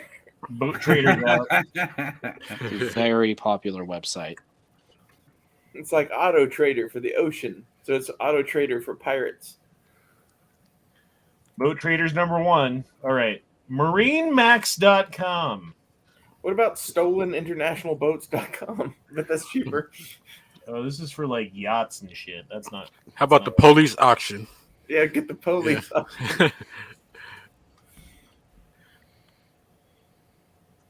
Where to buy a boat online? Shrimp boat. Shrimp. Shrimpboattalk.com. Oh, there's a restaurant. God damn it. You got to go to eBay. Shrimp Boat Store. It's a store that sells shrimp boats, I bet. This is what Go to this- Craigslist. Yeah, look Oh, on yeah. Craigslist in Well, it's too bad Louisiana. that shrimp boat is also how shrimp is served. It's how it's caught and served. So it's kind of a problem when you Google that, really. Shrimp and boat captain. God damn it. Type my in camera- buy a Whole shrimp camera's been off this whole fucking. God damn it. I'm the Just worst. buy a YouTuber ever. fishing boat. Google buy a No, fishing what boat. you do is you just go down to the docks and just ask, "Hey, are you selling? Are you selling? Are you selling?" Right. Yeah, but then you'll definitely end up with a boat Yeah. because they'll know what you're Probably. talking about. If you have like 40 grand cash and the dude had a bad day, you could end up with a boat. Next Exactly. out of one says, look on Craigslist. Okay, we got to go to Craigslist, like Louisiana. Yeah. You probably don't even need 40,000. You have 20 or 30 in cash on hand. Probably get Yeah, off it's even true. Get someone who has just had the worst shrimping day of their life. cheaper. Right. She about There to we get a go. divorce. Choose He's this like, fuck location. this thing, I'm going to Vegas. I ain't telling my wife about this money. Dude, as bad as it sounds, getting stuff from people that are getting divorced is super cheap. I got a Oh yeah. Oh, shit. $350 freezer for $50 because How the guy much? just wanted to get rid of it. Nice. $12,000 shrimp boat. There you go. We'll go shrimping. It says it's called His Toy. And then rename it the Little Honda. I think the only thing we should name this is Bike. Bycock. Yeah, I knew it. Bycock. I knew it. Bike cock. Shrimp cock. I can't bite believe we cock. found a shrimp boat, everybody. Look at this. Get another one, name it I Tricock. wish there was more pictures of my shrimp boat. Matt and I don't have anything to do for the next couple months. Like, if you're Where free. is Matt? So it's a 20. I don't know. I'll Is it quit 20 my job right now. It It's takes 22 Well, me- Leo foot. too. Like, Jefferson skiff, all fiberglass with skimmer set, diesel engine, very good. 2-axle trailer, asking $12,000. I mean, we will have to survive a hurricane in order to get the good shrimp, but you know, at least I don't have to get my legs blowed off in Vietnam. I'll You take guys start a some shrimp boat. lessons. It's going to be the best defended shrimp boat on the water. Right. All right, here's a actual. Okay, this is like a fucking. This is the one that what's his name bought shrimp boat.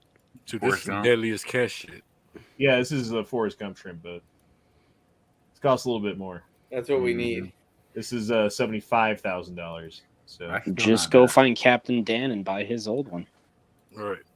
Lieutenant Dan ain't got no legs. Lieutenant Dan, yeah. Dan, ice cream. All right, what else we got? We can get an oyster. Zombie boat. Killer's got a point. You can charge people to take them out and do some fishing. Hey, As a no, side man. note. Like you charge people to take them out and do them fishing, and you take them like 30 miles out, and then throw them off the boat and take their shit and go back home. International waters. That was like someone took a lifeguard building and put it on top of a boat. Yeah, that's Could you like live one in of those this? old school Is this fishing big enough? boats. Is this big enough to live in? Do you think? No, No. You'd look at it and think so, and then you'd be in there for 5 days and want to jump overboard. Look, it's got downstairs. that's usually half full of water. Looks like the crawl space underneath my house. And heat from the All engine. right. We're gonna need a bigger boat. We're gonna need a bigger boat for sharking, boy. You know the think chat's gone we've off the got it rails when Honda's downstairs searching on for that boat. fishing boats. Okay, this one looks okay. We got a Gulf Breeze shrimp boat. I mean, Yeah, really, that looks if the decent. world ends, don't you want to have a shrimping boat? For how much was it? 30,000. This is Or a a boat $30,000 shrimping boat right here, boys. Because that's like basically just a fishing trawler. You could catch anything with that. Oh, Dude, yeah. you as long as you Thing had is, gas, that you one's never ready to need go, though, anything. too, Yeah, because it already has the nets and everything with it. Oh well, that's the thing. You need gas. and like Might you not could have go, none of it. you go raid an oil derrick out there somewhere and take it over in the end of the world and make it your little fishing base. Oh, what we need to do is buy a speedboat, and then we can just become fucking Pirates of the Caribbean. We could get Yeah. the smokers from Waterworld. Mhm. No, it'd be like modern day Pirates of the Caribbean. Okay, I'm down Yeah. for that too. Yeah. This country's fucked, so we should buy a Arr. boat. Honda can be Hulk Hogan from Tropic Thunder. Or Let's Thunder buy a in boat. Paradise. Thunder in Paradise. Yeah, Thunder in That's what I was Paradise. I've never owned a boat. I don't know what boat owning is all about. A boat? Sorry, I'm getting kind of drunk. Honda's secretly Canadian. I'm confident we can keep the boat running. Maybe. 18 beers later, we're like lost at sea. Well, if not, we got a new boat engine here for $6,800. Honestly, a boat motor can't be that fucking complicated. It They're spins diesel. shit. Yeah. I bet Matt and I could probably figure it out. Just have a couple paddles on deck anyway. All right, this is the Gotta paddle smallest all the way one. back.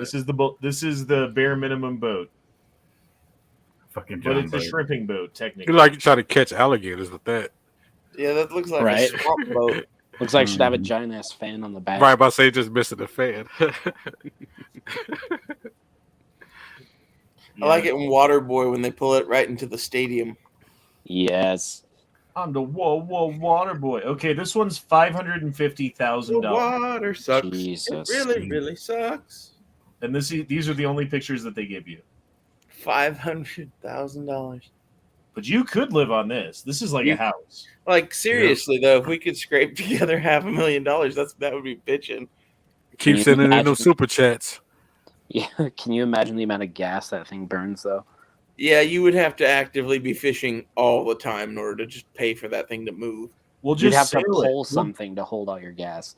It's got Does those it have things sails? up there. We'll just put some sheets up and we'll sail it around. It's fine.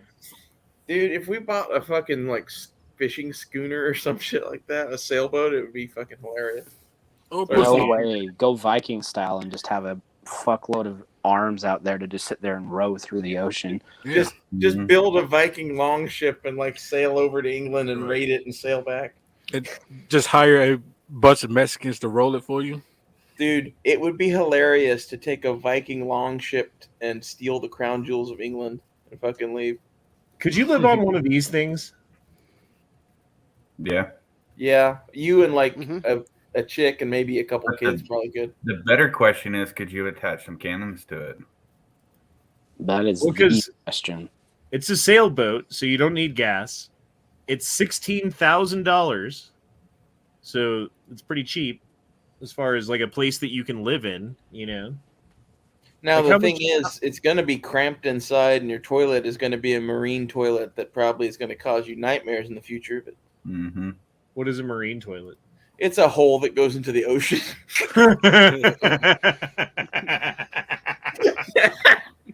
Please, nothing bite me. Please, nothing bite me. Poo, poo, poo. Okay, I'm done. Did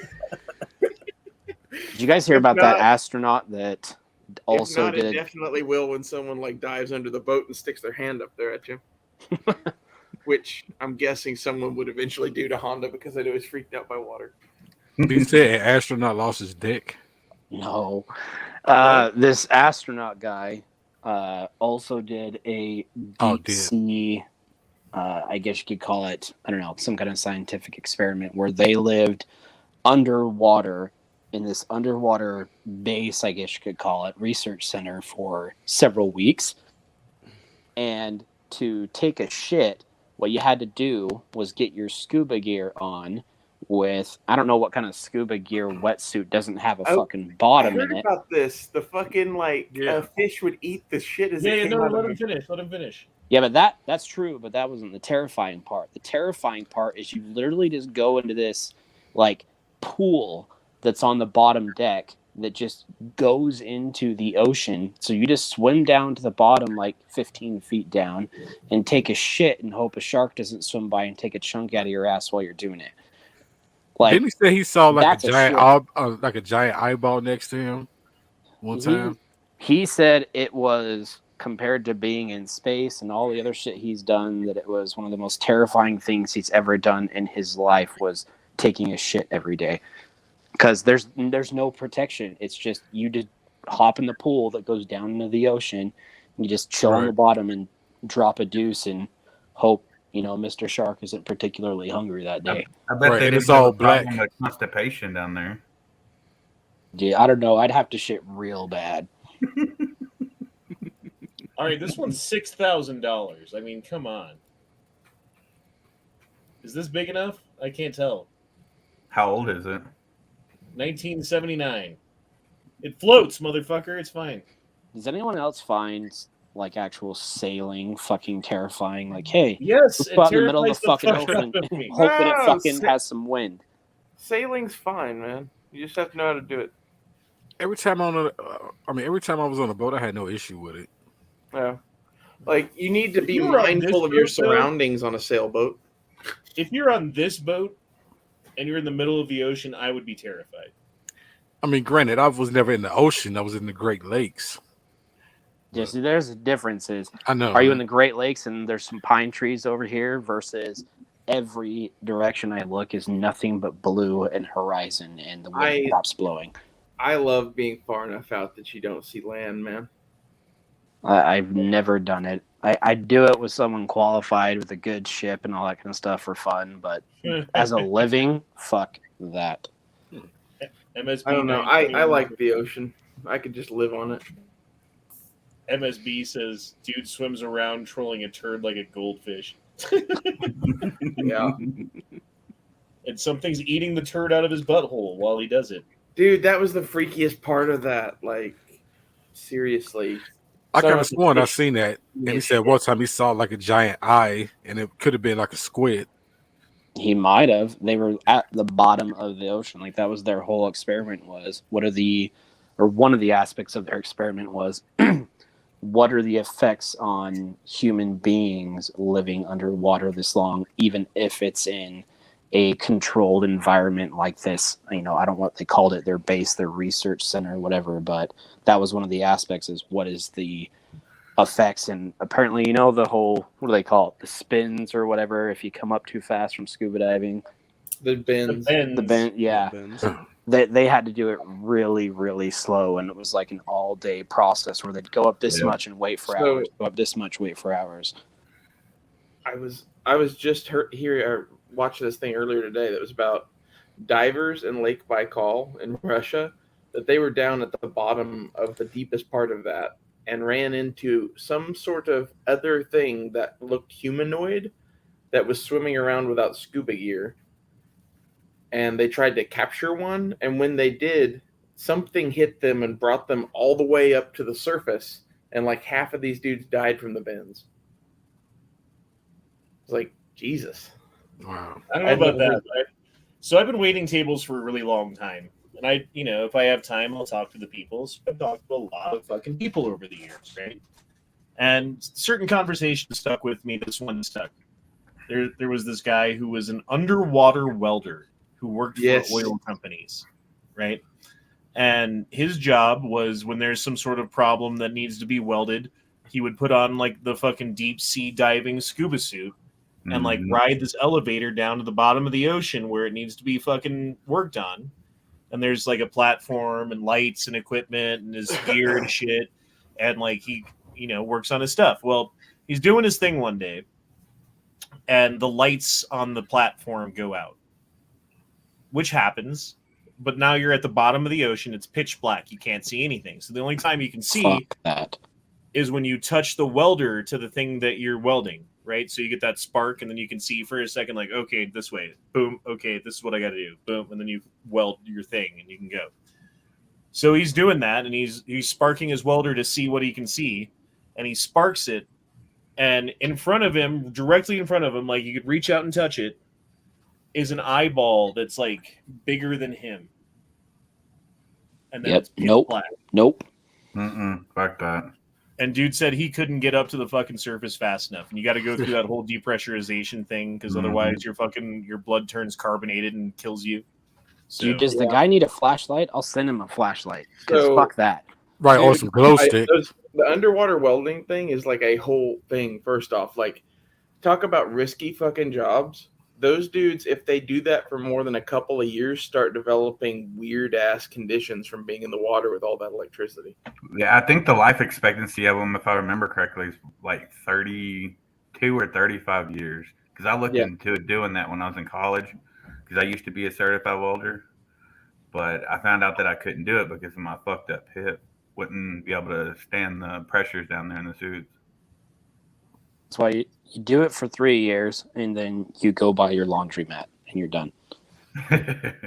Well, it pays really fucking well. Like Oh, it's hell like yes, it does. $250,000 to $500,000 a year, depending on how good you are. Then you blow it off every weekend Oh yeah, with hookers and All blow. cocaine hookers. Yep. And you usually only have to weld for only a couple hours a day because you're spending the rest of the time decompressing. do you have to have a captain's license to drive your boat? No, I don't think so. You might like in On the your size, country of probably. origin or something like that have to license the boat. It's like a vehicle. Probably have to do Unless with you like want a to fly a different weight. black flag, fly a pirate flag, then you don't need to do that, but you will be hung. So there's that. You miss X Adam 1 super chat. God damn it! I'm looking at boats. Sorry, You Hicks. just said the same thing. Oh, You I don't wanted to know say why, it was. that's why I missed it because it says the same thing. Because I looked at it and like, oh yeah, I already read that one. It's the exact same thing. Mm-hmm. You copied and pasted. Send it to Night Strike. He'll thank you. Yeah, send it to Jesus. You know he's gonna hate us. And start bitching at everybody. I've never wanted a boat so bad in my whole life. Like I've never wanted a boat at all, and I kind of want one now. Well, like I think there's a big difference, like shrimping boat in the Gulf of Mexico versus like being out in the open, like Atlantic or Pacific. Like you're a little protected at least. Well, they've got like 30-foot boats. I don't know if that's big. Is that That's big? pretty good sized. It's not huge for an ocean going vessel though. Here's a 36-foot boat. I like that. Yeah, you could live on that, right? Yeah. That's only 16,000. 16 grand. This is it. This is the new Honda Home. That's a bedroom on sails, basically. Yeah, exactly. And then you That's- can throw your look. He's got a like crab cage or whatever. See, what we're really saying here is that if you wanted a Millennium Falcon, a sailboat's about as close to that as you're going to get before the world ends. Joey Savoy says I would need a captain's license and a shrimping license. Mm. What if I sell unlicensed shrimp on the market? Yeah, what if we have Yeah. a pirate flag and sell our unlicensed shrimp?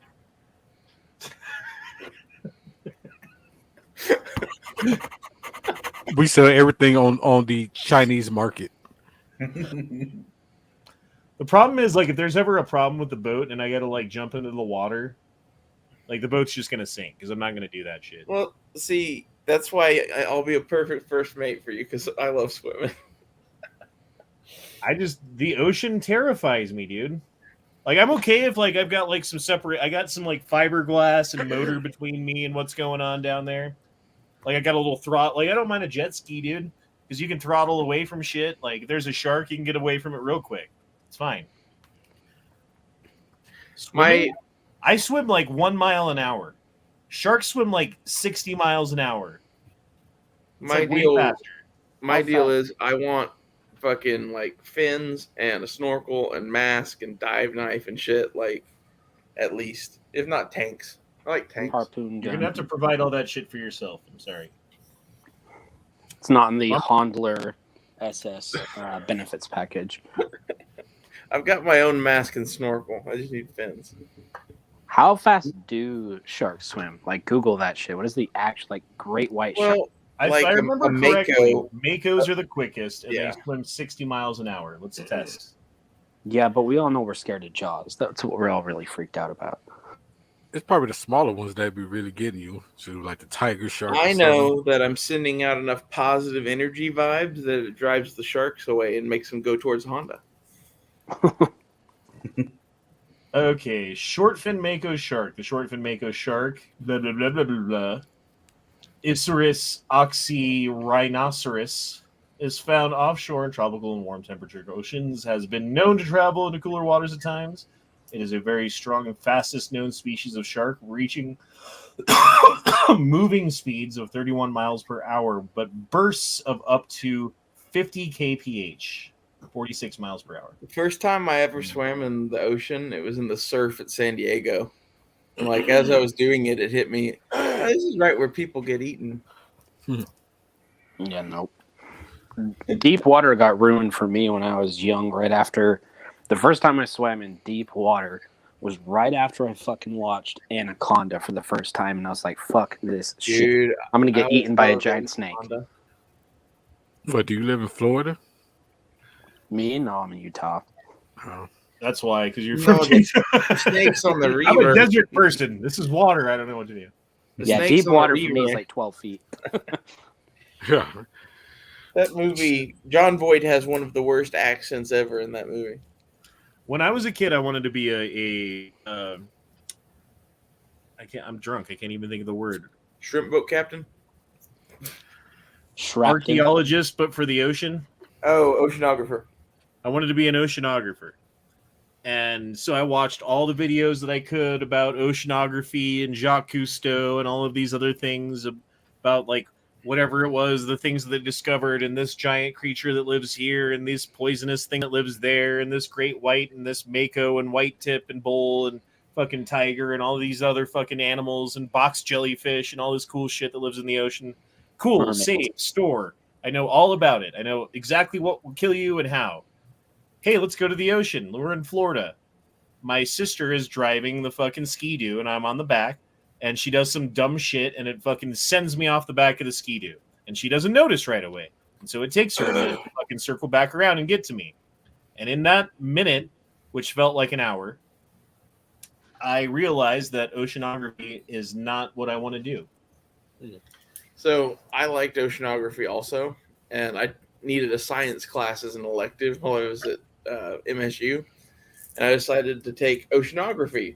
And it was like a survey class or something, and it only had 4 other people in it. And I just sat there not taking any notes, just liking the subject and listening to the lectures, and took the tests and got like a 97 or some shit and set the curve, and everyone else in the class had like a C. I kind of felt horrible. It's like, I don't know how many people's fucking grades I ruined. Way to go. I did that in my high school physics class, like the first semester final. Not the second semester. I didn't set the bar the second semester. Someone else did. But the first semester final, they grade on a curve because no one gets 100%. Yeah. Except for me. I got 100% on the test. And so no one got any fucking anything at all. It was just, here's your score. And everyone was mad at me. That's kind of fucked up, right? Like, if you have, let's just say, an average of, I don't know, 25, 30 students in your class, whatever the class is, and no one gets 100%, do you make fucked up, way too difficult tests, or are you a shitty teacher? Well, the problem is it's like complicated math, and it's easy to fuck up a little fucking stage of it, and it's easy to not have things in the correct notation because you have to have things in scientific notation in order to like actually plug them into the formula for the formula to work.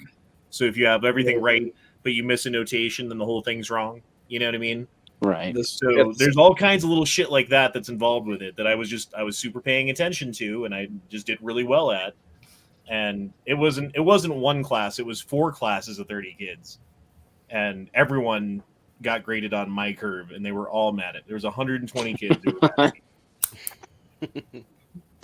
The hardest math that I ever had to learn was for a introductory robotics, not really robotics, but electronics class where we we'd buy like kits in class to build an alarm clock or to build a motion sensor or something like that, and all the math that gets involved with, you know, converting ohms and amps and watts, and that shit was the hardest math that I ever had to learn. Fuck that. Math was When I got to division, I was like, fuck that. Yeah, that's the second semester of physics is all the electricity and all that shit. And I didn't understand it nearly as well as I did like laws of planetary motion and weird shit like that, you know? It just made more sense to me. When I was doing the solar power stuff that I was looking into, I was trying to figure out how big of a system I needed, and I had to look up half that shit, and I was like, fuck math. And the funny part now is now I work with math and data and numbers and shit all day long. So I remember when I was in college, my math class, everyone hated me because I'd come in, I'd stay awake for probably about 10, 15 minutes and then fall asleep. And then every time that the grades came out, I had either a B plus or an A minus or A plus. And they're like, how the fuck are you doing that when you sleep most of the time? Through I like pay attention enough and then I sleep. through algebra 2, I got in trouble constantly because I could look at the problem and tell you the right answer, but I couldn't fucking explain how or why, basically. And I wasn't doing it however they were doing it, and I came to find out later that the way I was doing it was what they started teaching us in like trig. And like, I don't know how I knew that, but I could already do that. I guess I just jumped there somehow. and I think that whole show your work is, I mean, I guess it's important in certain stages, but it's also really stifling. Like, how far, Ray, would you have gone with mathematics potentially if someone wouldn't have said, I know you're right and you're really fucking smart, but shut the fuck up, you did it wrong. Yeah. Well, Like- I couldn't explain why I was right. I could explain how I did it. I was like, well, you get the right answer every time when you do this, this, and this. Dude, raw feeding, that's so true. And that pisses me off so much today with my kids now, because as bad as it was for us back then, It's probably worse now. think about how bad it is now. Like, my kids have a Spanish side on their homework. Which means, okay, so like when I was in high school, there was class and everyone went to class. And there was like this one special class of the kids who couldn't speak English. And they were all Hispanic and no one could speak English. And they just taught them, it was basically like English school for them. And everyone else went to school, right? Like, They teach them stuff in the English school that wasn't just like, here's English. They'd probably teach them stuff in Spanish too, so they could learn stuff or whatever. But they were definitely on a remedial path compared to everybody else because they had to learn English on top of everything else before they could even learn anything else, really, right? Right. Well, now everyone's on the remedial level because they have to teach everything twice, which means they can only teach half as much. Did you guys get geometry in high school? I like, Yeah. like okay, algebra, trig, all that stuff. Did So great at algebra, or I'm sorry, geometry. I think that Like, was That was like memorizing things. freshman That was like- year. That was I like struggled math in every class's fucking- version of English class, and I fucking hated it. I struggled in every math class except geometry. In geometry, I like set the curve, and I don't know why. I think it's like a left brain, right? Because geometry is the English class of math. That's why. I was good at science, Eighth history, grade geometry. started geometry. Because geometry is all about learning little weird rules and remembering the names of things. And I don't remember none of that shit. You know what's weird about all the shit that they teach you in high school is I went through 3 years of Spanish. I can't speak a word of it. I went through everything math-wise all the way up through trigonometry, and the only thing other than hanging out with friends and girls and all that shit from high school, the only thing I actually remember in value is being a TA in a developmentally challenged class. Like, that was the only thing I remember because it actually fucking mattered. Like, what do you mean you need to know all this math because you're never going to have a calculator with you all the time? iPhone, Android. Yeah, you need to learn how to spell because you're going to have to like know how to spell things, and people are going to judge you because you don't know how to spell. Spell check. Yep. Dude, the excitement on a Third kid's grade face, teachers were wrong as shit, man. the Well, excitement they on were a right kid's for like their childhood, because in their childhood, like everyone had to like write a letter to somebody in cursive handwriting and send it, and then if it was like sloppy looking, or you know what I mean, like there were certain things that sucked if you didn't get a proper education and you couldn't actually communicate your ideas to someone via paper, versus now there you don't even need paper, you know, like that's the difference. Yeah, I remember we had to write letters to the soldiers that was fighting in Desert Storm at the time. The whole class had to write letters. Dear soldier, please kill some brown people for me. All right. I We know they had to probably write- wiped their ass with it. But not had to too write brown, letters. because those are my people. Honda, at my school, we had to write letters to soldiers in Afghanistan. I had a pen pal in China because I was learning Chinese when I was a little kid. I'm pretty sure I wrote something about killing people. But I honestly I don't remember any. Like Chinese is the one language that I learned a lot of that I fucking forgot all of.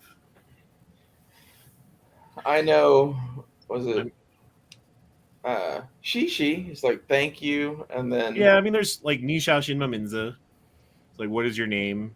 Ni hao ma. Is that, like hello, how are you? it, Ni hao. Mogwai. Mogwai, the guy from fucking Gremlins, means monster in Chinese, just so you know. Monster or Wosho Yigame Goran. That's I'm an American in Chinese.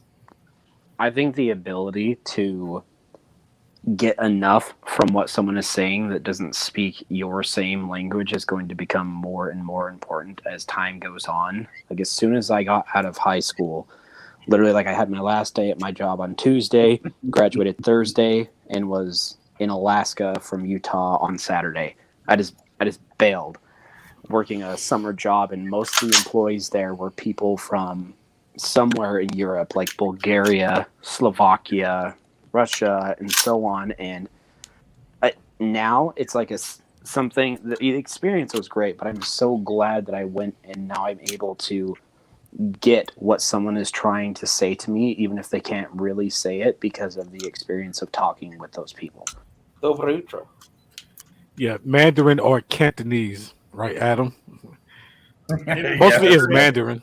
If you want to be specific, it was Mandarin. Right. Fucking Chinese. And it was actually people from Taiwan that I was talking to, so and they all speak Mandarin. So, I dated a girl in college that was a full-fledged member of the Chinese Communist Party. Her mom was like a senator over there. Was she looking for your freedom seeds? She got them.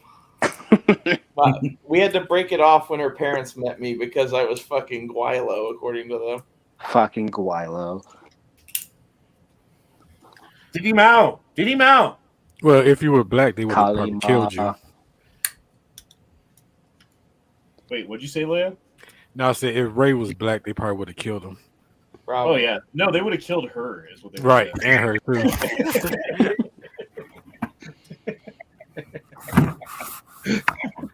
All I did was take her fishing and fuck her in a teepee. Like, come on.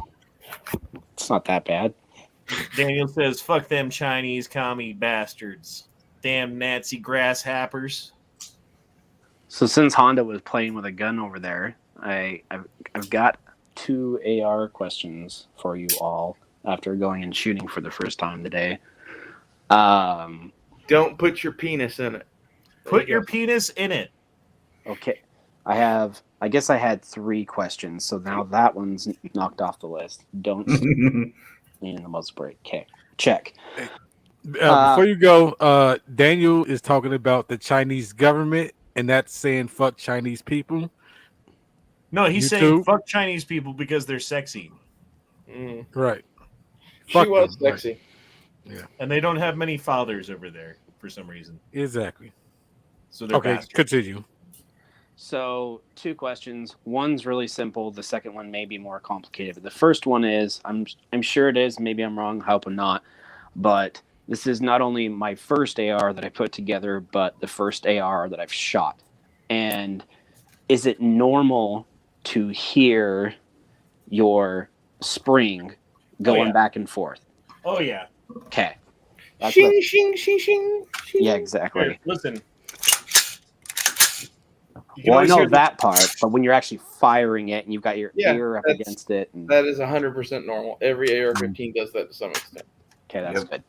I figured, but I wanted to check. The second one is a little more interesting, and maybe it's totally normal, and I'm just going to learn something today. But I shot 20 rounds of the 2 rounds that I shot were PMC X-Tac in 5.56 and PMC Bronze in 2.23. I shot the Bronze in 2.23 first, and out of the 20, I had 3 occurrences where it was almost like the trigger didn't reset, and both of these were in separate mags. So I loaded up. Has this gun been shot before? No, this is the very first So time it's been did you shot today. lube the fire control group? I lubed the charging handle and the bolt carrier group. So on a new AR-15, there's about a 30 to 100 round period where I wouldn't worry about anything it does. If it keeps doing it past that, then you might have an issue. But especially with your fire control group like that, if it wasn't lubed and it's a new gun, it can do wonky things. Wait, what was it doing? Wasn't reset. So here's the thing is, I loaded the 5.56 in one magazine. I loaded the 2.23 in another magazine, 20 in each. And out of the 20 in the 2.23, there were 3 separate occurrences where I went to pull the trigger again. It was almost like the trigger didn't reset.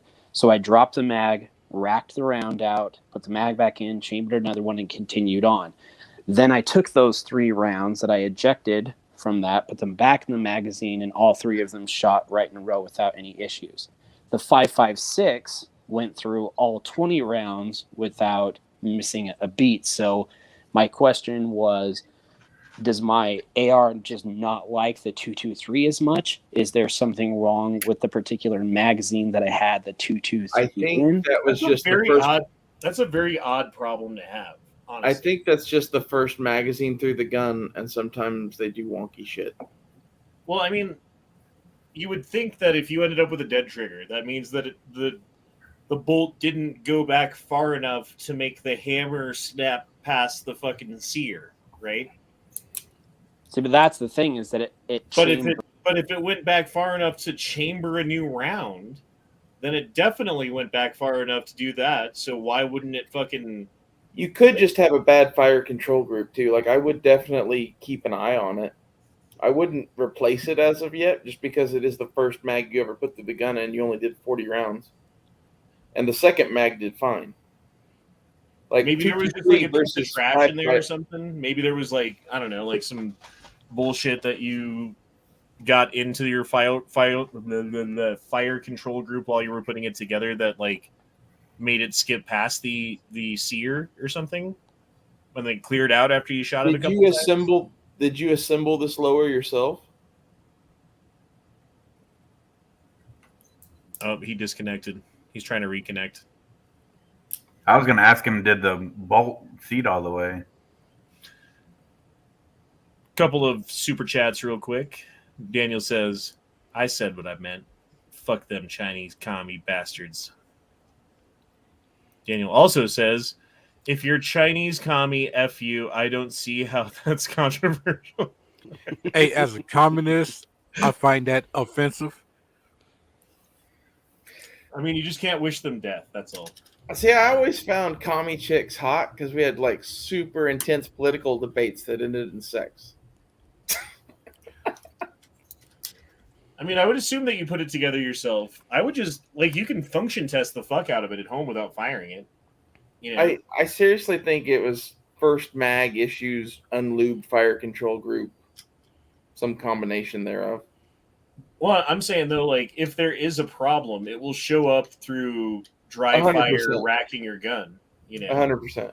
So if you do that like 100 times and there's no problem, then it was just some bullshit that happened. If The you do it difference and it between- continues to happen, then you know that there's a problem with your shit that you got to fix. Well, the difference between the 5.56 load and the 2.23 load from PMC is not enough to cause any different issue in that gun. Okay, you're back. Okay, so did you hear anything we just said there, Mr. Raw Feeding? Can you hear me now? Yes. Yes.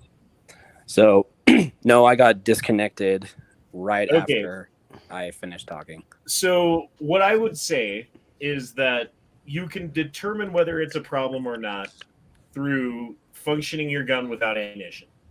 So make sure it's secured and safe. There's no magazine, no ammo near it, all that stuff. Yada, yada, yada. Okay. Fucking take the safety off, pull back the fucking charging handle, fire it, hold down the trigger, pull back the charging handle, let it cycle, let go of the trigger, make sure there's a reset, pull the trigger again, make sure it fires. Do that like, I don't know, 20, 50, 100 times, however many you feel. 97 times. Until it's like, I have proven that this isn't a problem. Or it will prove that there is a problem because it will happen then too. Do you have any grease? I have rim oil and CLP on hand right now. I would take some CLP and put it at the interaction between your trigger and hammer as well. What's the best way to do that? Remember, I'm AR stupid. It has some sort of dropper applicator, right? Or squeeze something. Right. Like just squeeze it all over it. So basically take the lower off and put it down that way. Yeah. Got you. Well, I mean, I would determine whether there's still a problem or not. So I would when you lube take it, your magazine out and fucking dry fire it like a bunch of times and see if it does that shit again.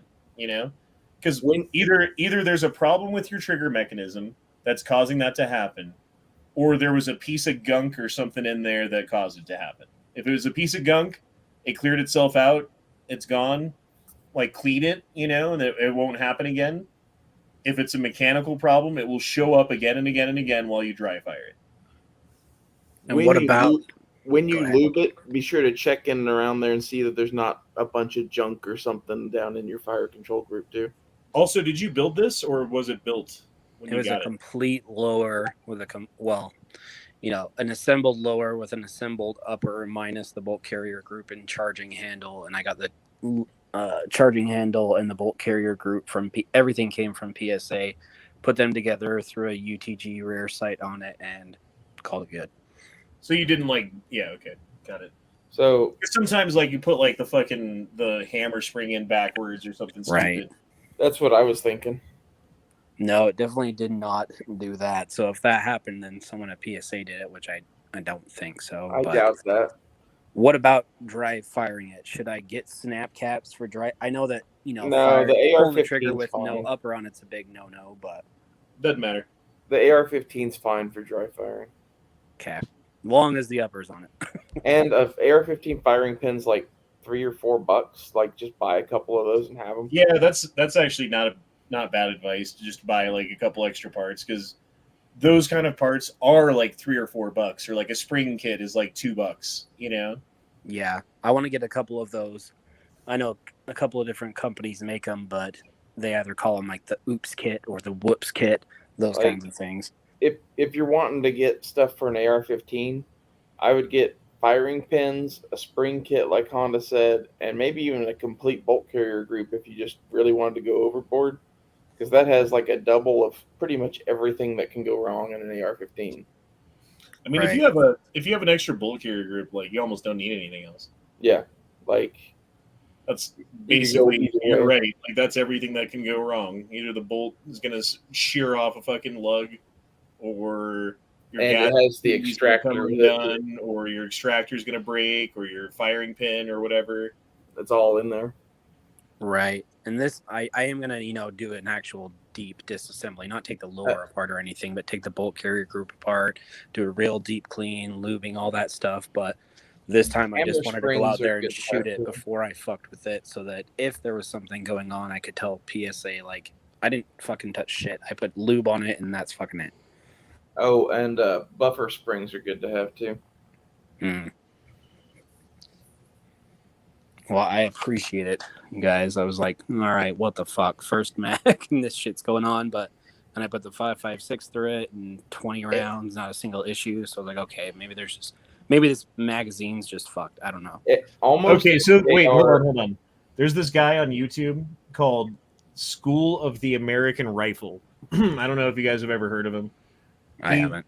He runs a gunsmith/FFL shop where he takes people's AR-15s that have had problems and makes videos about what happened with them.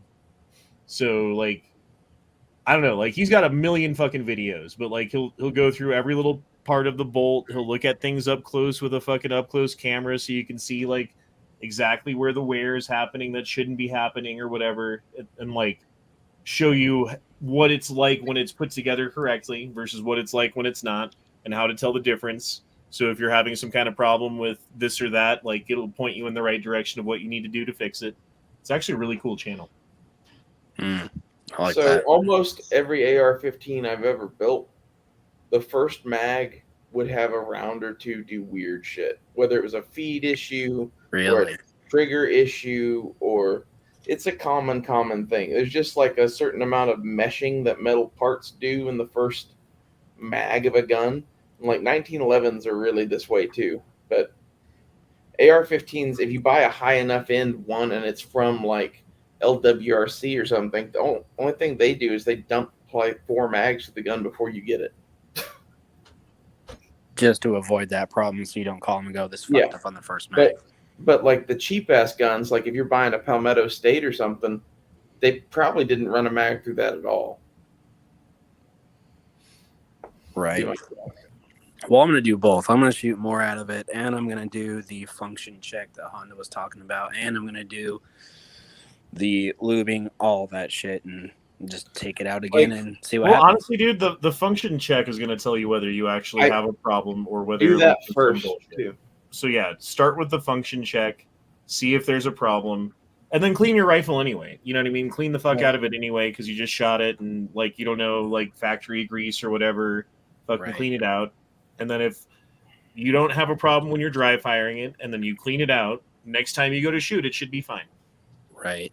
And plus, I honestly just enjoy cleaning my guns. It's, I don't know, it's like borderline therapeutic or something. So my philosophy on AR-15 fire control groups is if you have a GI one, if you have enough grease packed in there, then nothing else can fall in the way. Maybe that's wrong. Maybe that's right. I don't know. I don't know. Squiblo, that's always over on Caliber Corner, is always talking about how they always used really heavy lube in the service, and he still does still. So I think that checks out for the most part. Like one of my favorite guns, I had so much frog lube shoved in the fire control group of that the thing smelled like fucking mint toothpaste for like the rest of the time. Don't use frog lube though. That shit's bad. No. Is that what frog lube smells like? Is mint toothpaste? Yeah. Really? It's funny. I've never used frog lube. I don't know. Like the only bad part about frog lube is if it gets cold, it kind of turns to like a glue. Yeah. I mean, I just use rem oil and fucking hoppies. I like ballast Ballistol to clean, and I use fucking rem oil to lube, and it's good. I like Ballistol. I want a boat. Isn't Ballistol really hard to find right now for some reason? Well, it's made in Germany, so I wonder where it's all going. The Nina, the Pinta, the Santa Maria. Yeah. I'll kick your ass with a pint of sangria. I don't know the words. Boats and hoes. On a boat. Boats and hoes. We're on a boat. Boats and hoes. Something. My dad's boat. We call it the bicock. Look at that kitchen, Honda. Dude, this is like the same size as my current kitchen. But it's like an apartment on the ocean. I mean, the only difference... We can run from the zombies. The only difference between this kitchen and my kitchen is I have like an extra 2 feet of counter space right here, and there's 4 burners, not 2. We need to find the company that makes the motion sickness pills and all go invest in that company because Honda's going to put them out of business. Dramamine. Don't you just get used to it after a while? After you throw up for like a week? Yeah, you get used to it after a while. All right, then a week It's later. a long week, though. It's a very long week. Fine. I won't eat anything. It's fine. I'll be really skinny at the end of that week. Well, I appreciate the help, you guys. I'm going to bounce off and go get something to eat, but you've made me feel less freaked the fuck out about my AR. Oh, you don't need nothing to eat. I mean, Just if be worse hungry. comes to worse, like if there is you dry fire it and there's a problem, next step would be to take those parts out, like pound those hammers out. I mean the pins out, right?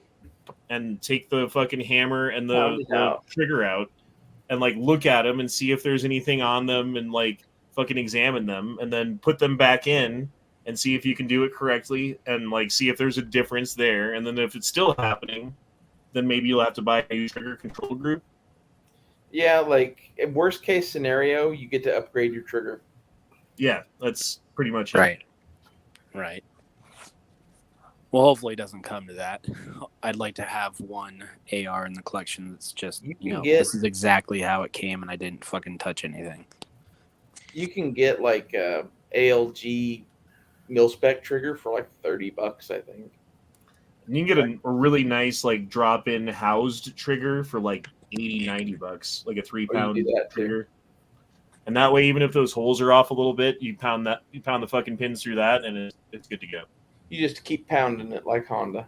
Yeah, I mean that's how one of my ARs is. The fucking holes are not right, and I have one of those triggers in there for that reason. So. If you remember right, I told you to do that. And if I ever get myself into shit and can't put something together, I'll just take it to my gunsmith uncle and be like, I broke it. Fix it. Just take it to me, man. I'll fix it for you.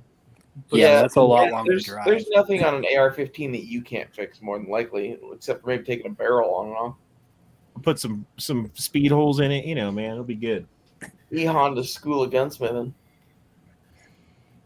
I would like at some point to put one together, just from parts kits and all that kind of shit, just for the experience of doing it. I put one together while I was sitting at a gun show table once.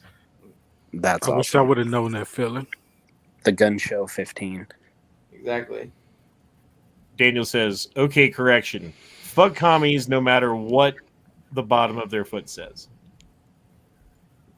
It's true. I mean, they do have China on their foot if they're a true commie. Daniel also says, poor frogs, you should at least U-lube Honda.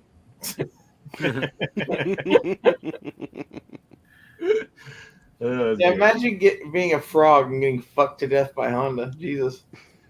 With no lube. That's a long week right there.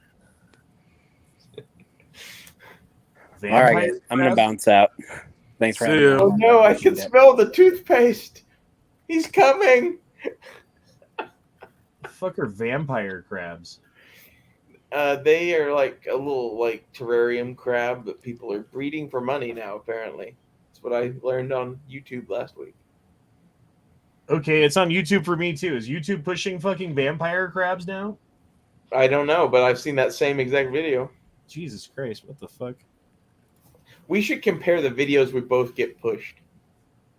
I know for a fact that that's happened before, where it's like, oh, I've never seen this thing before, but I've been watching. What was it? It was a cow hoofing channel where they take cows in Scotland and put them in this machine, and like their legs lift up and they shave their fucking hoof. And I've never seen this shit before. Yes, and it was disgusting, and I didn't watch it, but I saw that video you're talking about. And Matt saw it too. Like there were several people who were like, "Yeah, I saw the hoofing thing too this week. That's weird." It totally does that shit. Man, remember we all found Townsend's at like the exact same time? Seemed. Nah, I've been watching Townsend for a while. Like how long though? Because like I'd been watching it for about 2 years when we talked about it. I don't know, years. I don't know if it was exactly 2 years or not, but it was a while. I thought it was odd that like we all watch that channel too. I think there's a lot of shit that we all watch because the algorithm fucking pushes us and shit, and it bothers me. I miss the old days of YouTube where you'd like watch like one video and it would just lead you down these rabbit holes of fucking crazy shit. Yes. Why doesn't it do that anymore? I miss the rabbit holes. That was the best part of YouTube. That was the best part of YouTube. You hit play and you're off doing something and you look back, you're like, wait, like vampire aliens? Like what the fuck? I did that the other day, and that's how I found mud fossils. You just have to set it to autoplay. No, autoplay just brings me to fucking Fox News or some shit. I don't know. Mine took me down a rabbit hole that led to a dude talking about the Earth being made of giants. First video. Okay, well, sometimes it just repeats the video that you're on. Okay, now it takes me to this live stream. We're on Rakita. PBS News. All I got to do is wait long enough when I'm on a fucking news channel. It does it to me every fucking time, dude. Interesting. Yeah. Well, I was on Amazon. And I have Fire downvoted TV. every single one of these channels. I have never watched a whole video all the way through. I will purposely dislike it before I fucking go away. Sometimes, not all the time, but sometimes I do that. I don't know if it makes a difference. Have you done the do not recommend this channel? Yes, I've done that where it's like I'm looking like here. I can be like, hey, I don't want to know about elf economy. Fucking Yeah. don't recommend this anymore. All right, Indeed Geek's gone. Well, I'm watching it on Amazon Fire TV. Maybe it makes a difference being on a PC versus that. I don't know. Maybe it's the Yes, CIA mind see, controlling Justin Grimm. If that popped up for me, the Hoof GP. That's exactly the fucking channel, dude. Dude, I don't know what was up with the hoof in that video, but it looked like it was like spurting shit. So I just told it I never wanted to see that shit again. Yeah, there's a lot like that. That one actually, something like that popped up for me a couple months ago, and I actually started watching a couple of them because I was interested in stuff. And yeah, it's a lot of like infected cow hooves and stuff like that. Yeah, it was a couple months ago. It happened for you too. That dude figured out the algorithm is what happened. I think it was just so disgusting. People kept watching it, and it promoted it to like everybody. YouTube, I think, is going to kill itself with its fucking censorship because enough people are going to get wise to that stuff and start going to alternatives to the point where the alternative becomes the thing. And I guess what do? Then they buy it, and then they take that for two. Yep, pretty much. So we just need to keep switching. We just need to make the next thing popular, and as soon as it gets popular, we got to be already like planning moves to the next thing. I think the dream at this point is that Trump's social media takes off, and then he does like his own version of YouTube eventually. Because at least then it wouldn't be owned by them. Why has that not happened yet? Right now, it's like they built like a placeholder website kind of thing app to like just create accounts and show that there was interest, so they could raise funding to actually build a website and services and shit. I think if you build it, they will come. No shit. Like someone needs to build something that's not owned by fucking the same 6 people in Silicon Valley. Dude, DuckDuckGo bent the knee too. Because I used to go, okay, so like if I couldn't find something on YouTube or on Google rather, I Google, I can't find it. I go to DuckDuckGo. Within 5 minutes, I found what I'm looking for almost every time, right? Well, DuckDuckGo is now on board with censorship too because they probably got threatened by the federal government or whoever to fucking comply into whatever they've been doing, or they went to the Bilderberg meeting and now they're part of the group, or I don't know what it is, dude. Yeah, it's something with that. Yeah, like somehow they tell you, like, we'll let you in the door if you do this. Right, exactly. Like that's how, I mean, theoretically, that's how they would get you in, right? Yeah. You got to make your bones too, though. Ghost Shadow says, saw a guy who wanted to cut flutes on a pencil barrel. Seems like a bad idea. If you did it like opposite of the lands and grooves, so it was at the thick part of the barrel as it went around, could you lighten it up a little bit by doing that? Maybe. Certainly not like a deep cut. Also sounds like a good way to fuck your barrel up. I don't know. Or blow up in your face.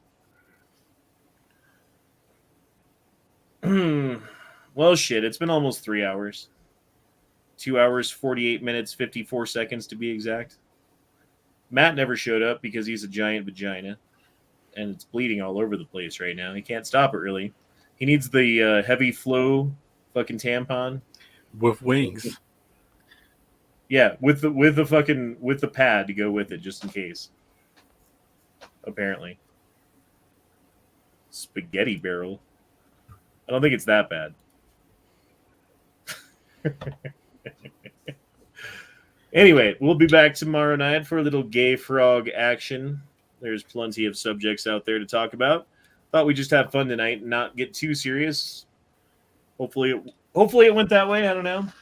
Fucking work has been stressing me out and fucking me up, so I haven't really been on the ball as much as I should be, but I think you apologize should for that. compose one more prayer to our Lord and Savior before we leave.